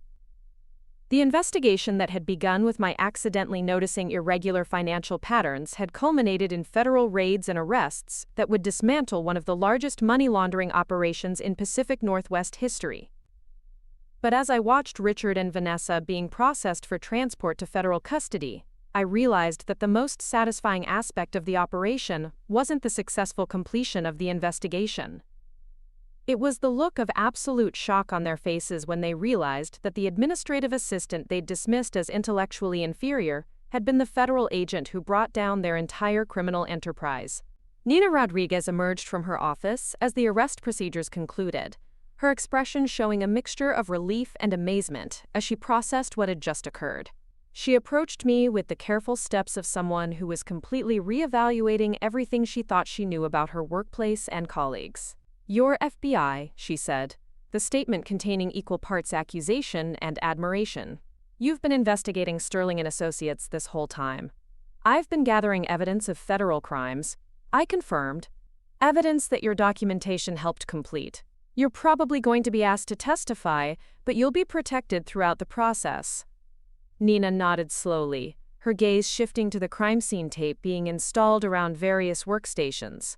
"I can't believe I was working for criminals without realizing it. All those irregular client payments, all those offshore transfers. I should have recognized what was happening." "You did recognize it," I reminded her. "That's why you started gathering documentation. That's why you were willing to take the information to authorities. You made the right choices when it mattered." The afternoon continued with the methodical processing of evidence and testimony that characterizes major federal investigations. Sterling and Associates was officially designated a crime scene, with forensic accountants and digital evidence specialists beginning the work of documenting years of criminal activity. Bradley Thompson was questioned extensively, but ultimately released after investigators determined that his involvement was limited to unknowing analysis of criminal financial structures.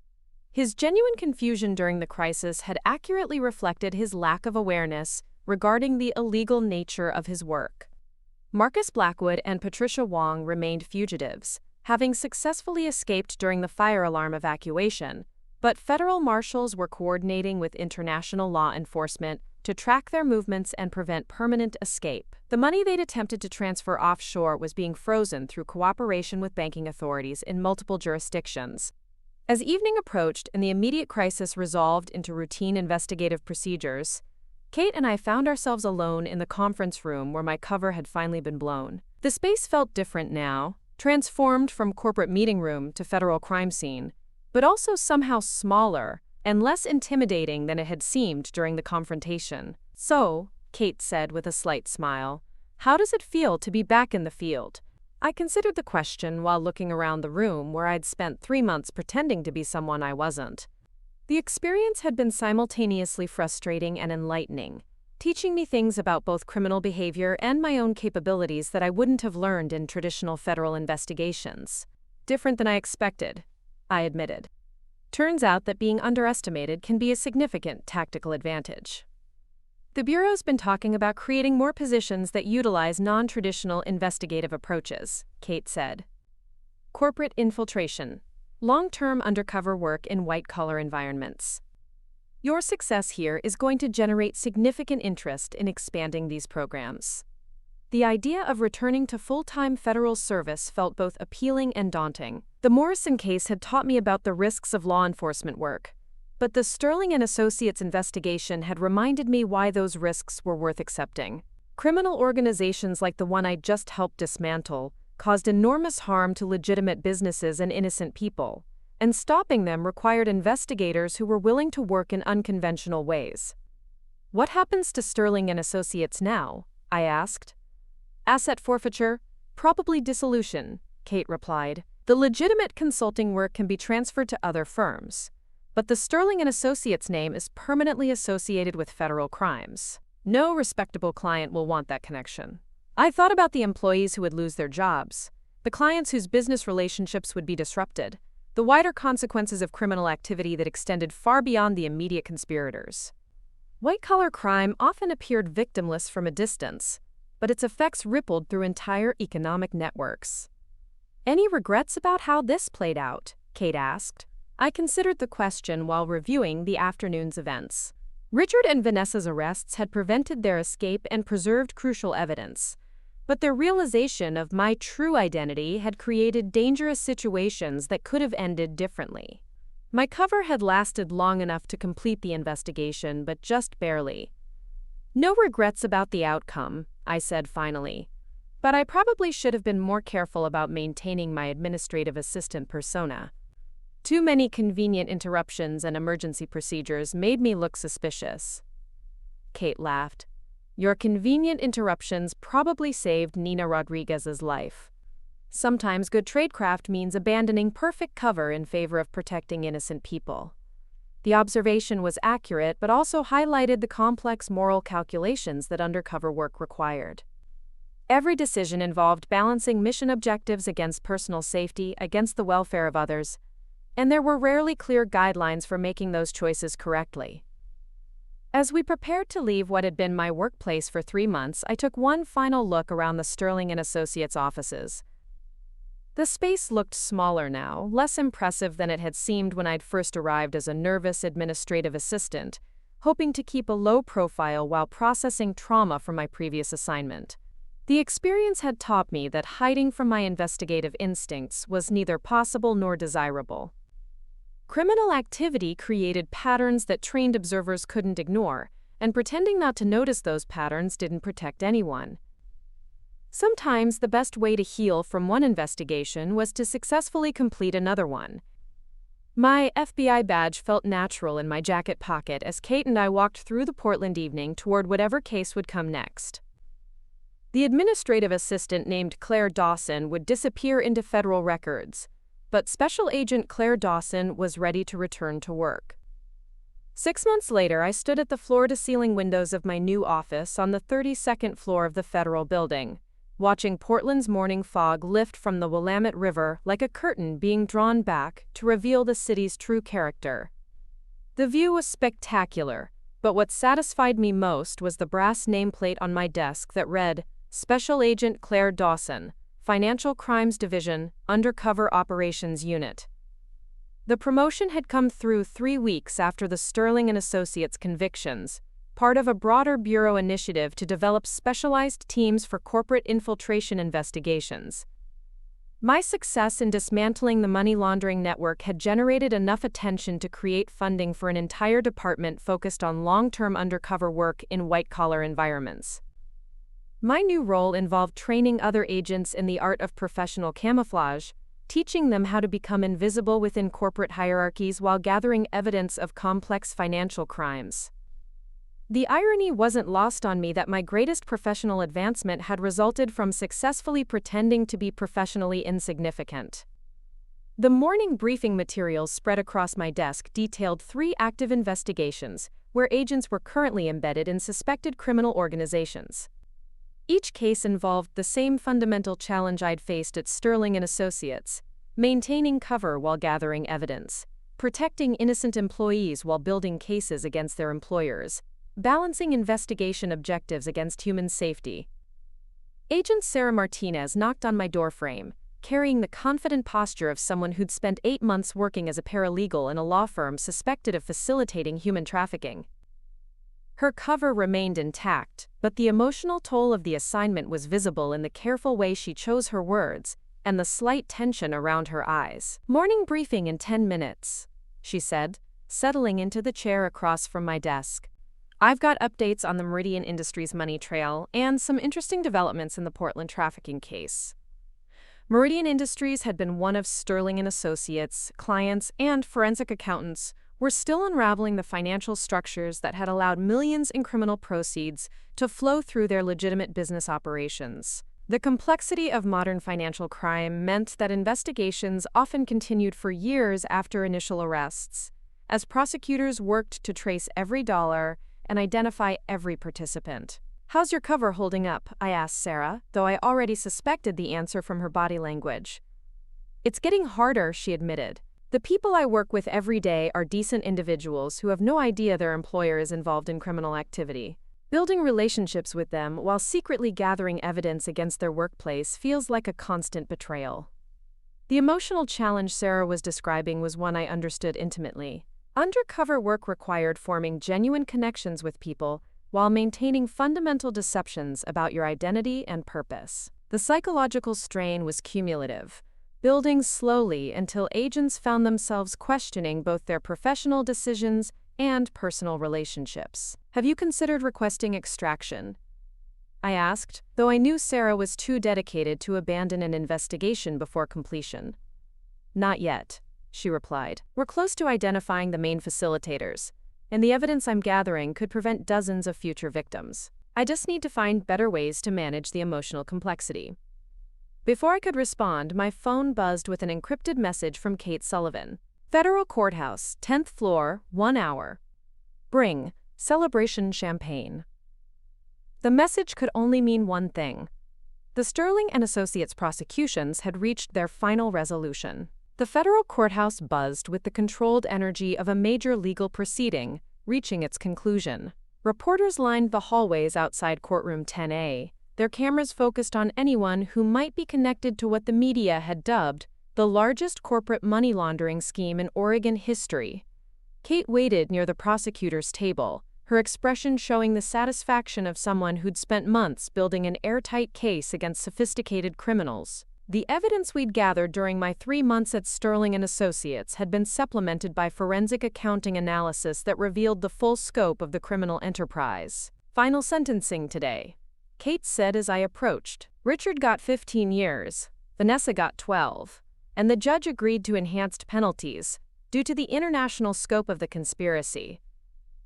The sentences were substantial, but not unexpected given the scale of the crimes involved. Money laundering operations that moved hundreds of millions of dollars across international borders carried severe federal penalties, especially when combined with charges for conspiracy, wire fraud, and obstruction of justice.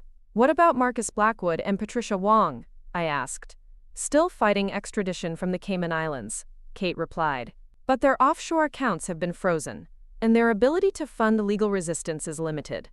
They'll probably be back in federal custody within 6 months." I thought about the afternoon when Marcus had escaped during the fire alarm evacuation, carrying briefcases full of documents and probably believing he could disappear into the international network of shell companies and offshore accounts. Modern financial tracking capabilities made such escapes increasingly difficult, but desperation often overcame rational assessment of available options.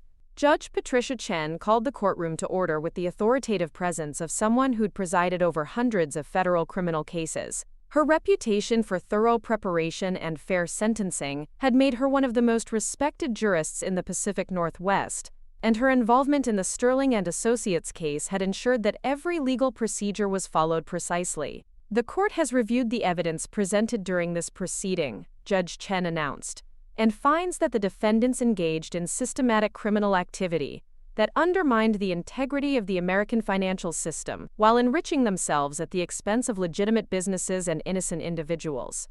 Richard Hartwell sat at the defense table with the deflated posture of someone who'd lost everything he'd worked to build.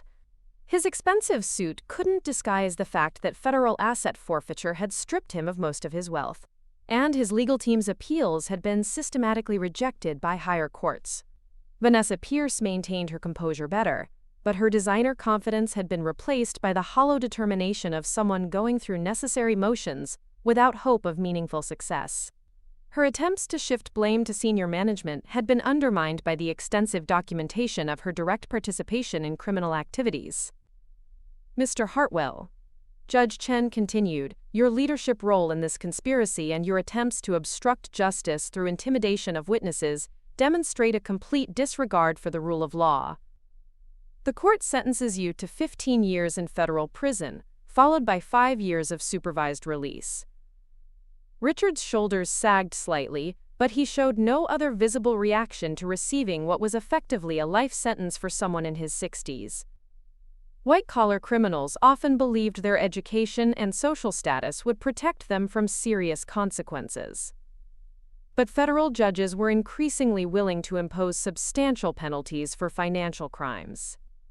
Ms. Pierce, the judge said, turning her attention to Vanessa, your participation in this conspiracy was extensive and deliberate. However, the court recognizes your cooperation during the investigation phase. You are sentenced to 12 years in federal prison, followed by 3 years of supervised release. The sentencing concluded with orders for restitution payments that would continue long after the defendants completed their prison terms. Federal prosecutors had calculated that the Sterling and Associates money laundering operation had facilitated the movement of over $200 million in criminal proceeds, and recovering those funds would require years of additional investigation and legal proceedings. As court officers prepared to escort Richard and Vanessa to federal detention facilities, I found myself thinking about the administrative assistant persona I'd maintained for 3 months. The people who had dismissed my intelligence and treated me like office furniture were now convicted federal criminals facing decades in prison, while the skills they'd assumed I lacked had been instrumental in their downfall. Outside the courthouse, Nina Rodriguez waited near the media area with the patient composure of someone who'd become accustomed to public attention. Her testimony during the trial had been crucial for establishing the timeline of criminal activity, and her documentation had provided prosecutors with evidence that might otherwise have been destroyed. Claire, she said, approaching with a genuine smile that contrasted sharply with the artificial courtesy I'd received during my time at Sterling and Associates. I wanted to thank you again for everything you did. Not just the investigation, but protecting me when things got dangerous. You protected yourself, I replied. You noticed the patterns, you gathered the evidence, and you were willing to come forward despite the risks. That took real courage. Nina's new job with a legitimate consulting firm had provided her with the opportunity to use her client relations skills without the ethical compromises that had made her previous position untenable. The experience had taught her to trust her instincts about suspicious business practices, and she'd already identified potential problems at her new workplace that were being addressed through proper legal channels. I've been thinking about what you said that day about taking information to authorities, Nina continued. About how sometimes doing the right thing requires taking risks that aren't covered in employee handbooks. The observation was perceptive and reflected the broader lesson of the Sterling and Associates investigation. Organizational loyalty could become complicity when institutions were corrupted by criminal activity, and employees often faced impossible choices between personal security and ethical responsibility. Have you considered law enforcement as a career change? I asked, though I already suspected Nina's answer from her expression. Actually, yes, she said with a laugh. The FBI recruiter I spoke with suggested that my experience with corporate investigations could be valuable for financial crimes work. Apparently, understanding legitimate business operations is crucial for recognizing when those operations are being corrupted. The idea of Nina joining federal law enforcement felt appropriate given her performance during the investigation. Her combination of analytical skills, ethical awareness, and courage under pressure represented exactly the qualities the Bureau needed for complex financial crimes investigations. We talked for another 20 minutes about her application process and the challenges of transitioning from private sector work to federal service. The conversation reminded me of my own journey from civilian trauma to renewed purpose through investigative work, and I found myself optimistic about Nina's potential contributions to law enforcement. The afternoon brought me back to my office and the ongoing responsibilities of managing undercover operations throughout the Pacific Northwest. The success of the Sterling and Associates investigation had generated requests for similar infiltrations from FBI field offices across the country, and my new department was struggling to keep pace with demand. Agent Martinez returned from her trafficking investigation with evidence that would support coordinated raids on 3 different organizations, but she also carried the emotional exhaustion that came from months of maintaining cover while witnessing ongoing criminal activity. Her situation highlighted one of the fundamental challenges of long-term undercover work. Agents had to balance their investigative objectives against their psychological well-being. "I keep thinking about the victims," Sarah said, settling into my office with coffee that had grown cold during her surveillance activities. "The people being trafficked, the families being destroyed, the children who don't understand why their lives have become so dangerous. Sometimes the evidence-gathering process feels like complicity." Her struggle was one I recognized from my own experience with financial crimes that had real human consequences. Money laundering operations facilitated drug trafficking, human trafficking, terrorism financing, and dozens of other criminal activities that created genuine victims. Agents working these cases often felt responsible for harm that occurred while they were building prosecutable cases. "The evidence you're gathering will prevent future victims," I reminded her, though I knew that rational arguments often felt inadequate when confronted with immediate human suffering. "Your work is going to shut down networks that have been operating for years." "I know that intellectually," Sarah replied. "But emotionally, it's hard to maintain perspective when you're watching crimes occur that you could potentially stop immediately." The conversation continued for an hour, touching on the ethical complexities that made undercover work both necessary and psychologically challenging. Law enforcement officers were trained to intervene in criminal activity, but long-term investigations often required allowing certain crimes to continue while agents gathered evidence of larger conspiracies. My phone rang as we were discussing strategies for managing investigative stress.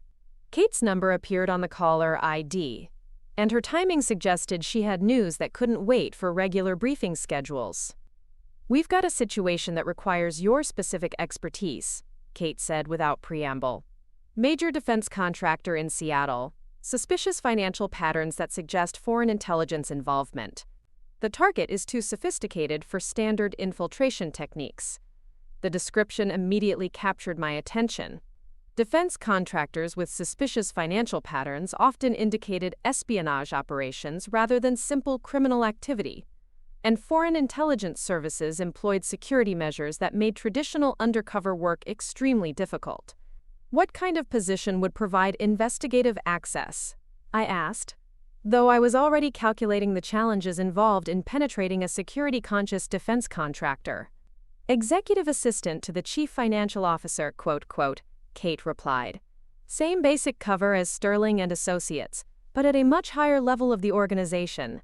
You'd have access to financial planning meetings, strategic discussions, and direct contact with senior executives." The opportunity was simultaneously appealing and daunting. Executive assistant positions in major corporations required sophisticated knowledge of business operations, but they also provided unparalleled access to sensitive information and decision-making processes. If I could maintain cover at that level, the intelligence gathering potential would be enormous. "What's the timeline?" I asked. "Immediate," Kate said. "The company is expanding their finance department, and our contact in HR can fast-track your application if you're interested. But this would be a significant step up in complexity from your previous assignment." I thought about the afternoon's conversation with Sarah Martinez about the emotional challenges of undercover work, about Nina Rodriguez's courage in gathering evidence despite personal risk, about Richard Hartwell's shock when he realized that his dismissive administrative assistant was actually a federal agent who'd been documenting his crimes for months. The Sterling and Associates investigation had taught me that being underestimated was one of the most powerful tools available to law enforcement officers. Criminals often revealed crucial information to people they considered beneath their notice, and administrative positions provided perfect cover for gathering evidence that would be impossible to obtain through traditional investigative methods. "I'm interested," I told Kate, though I was already planning the cover identity adjustments that would be necessary for a higher-level corporate environment. "When do we start?" "Monday morning," she replied. "Your resume is already being reviewed by their hiring committee, and your references have been briefed on their roles in your background story." The speed of the operation suggested that the suspected espionage activity was considered an immediate national security threat. Foreign intelligence services often worked through seemingly legitimate business relationships, and defense contractors represented particularly valuable targets for economic and military espionage. Friday evening found me in my Pearl District apartment, preparing for another transformation from federal agent to underestimated administrative professional. The process felt familiar now, but also more complex given the increased responsibilities and security clearances that would be involved in penetrating a defense contractor. I pulled out the FBI badge that had spent 3 months hidden in my dresser drawer during the Sterling and Associates investigation. This time, I wouldn't be hiding from my law enforcement identity, but using it as motivation for another deep cover assignment that could prevent significant harm to national security. The badge felt heavier in my hands, weighted with the responsibility of cases yet to be solved and criminals yet to be apprehended. But it also felt natural, like an essential part of my identity that I'd temporarily set aside but never truly abandoned. My reflection in the bathroom mirror showed someone who looked confident and capable, very different from the uncertain administrative assistant who'd first walked into Sterling and Associates 6 months earlier.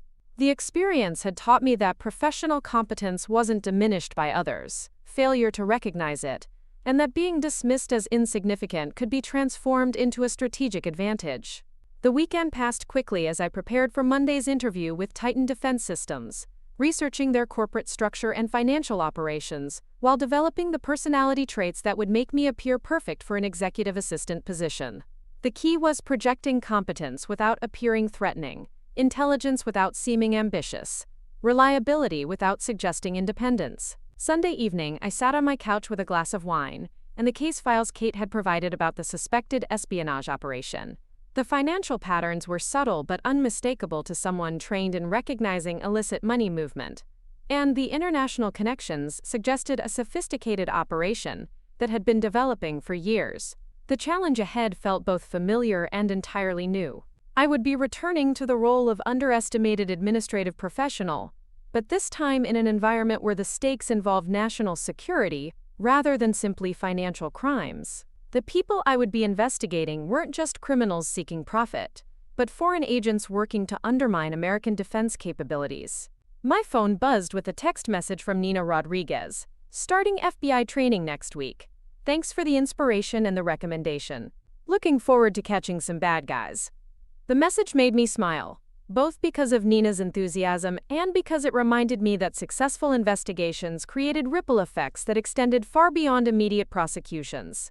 I drafted a quick response wishing her luck and offering support during her training, then set my phone aside and returned to reviewing the Titan Defense Systems materials. Tomorrow would bring another identity transformation, another opportunity to use others' assumptions about administrative assistance as cover for gathering evidence of serious crimes.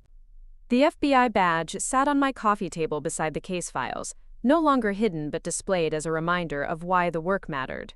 The people at Sterling and Associates had called me just a secretary, never suspecting that their helpful administrative assistant possessed federal credentials and investigative training that would ultimately bring down their entire criminal enterprise. Now Titan Defense Systems would have the opportunity to learn whether they were operating a legitimate defense contractor or providing cover for foreign intelligence operations. Either way, their new executive assistant would be gathering evidence and building cases while maintaining the perfect facade of professional insignificance.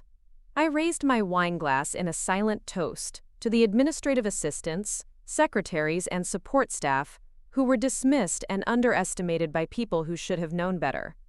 Sometimes the most powerful weapon against sophisticated criminals was their own arrogance and prejudice, their assumption that intelligence and authority were always visible and properly labeled. Tomorrow, I would become invisible again, blending into another corporate environment while using skills that targets never expected administrative staff to possess.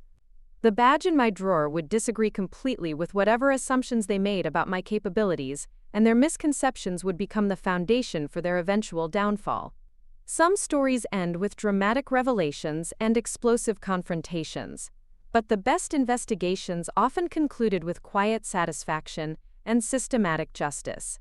The Sterling and Associates case had taught me that patient work and careful observation could dismantle criminal enterprises more effectively than dramatic interventions, and that being underestimated was often the perfect position from which to gather evidence. The Titan Defense Systems investigation would test whether those lessons applied to national security cases as well as financial crimes. But whatever challenges lay ahead, I was ready to prove once again that the most dangerous opponents were often the ones criminals never saw coming. Up next, you've got 2 more standout stories right on your screen. If this one hit the mark, you won't want to pass these up. Just click and check them out.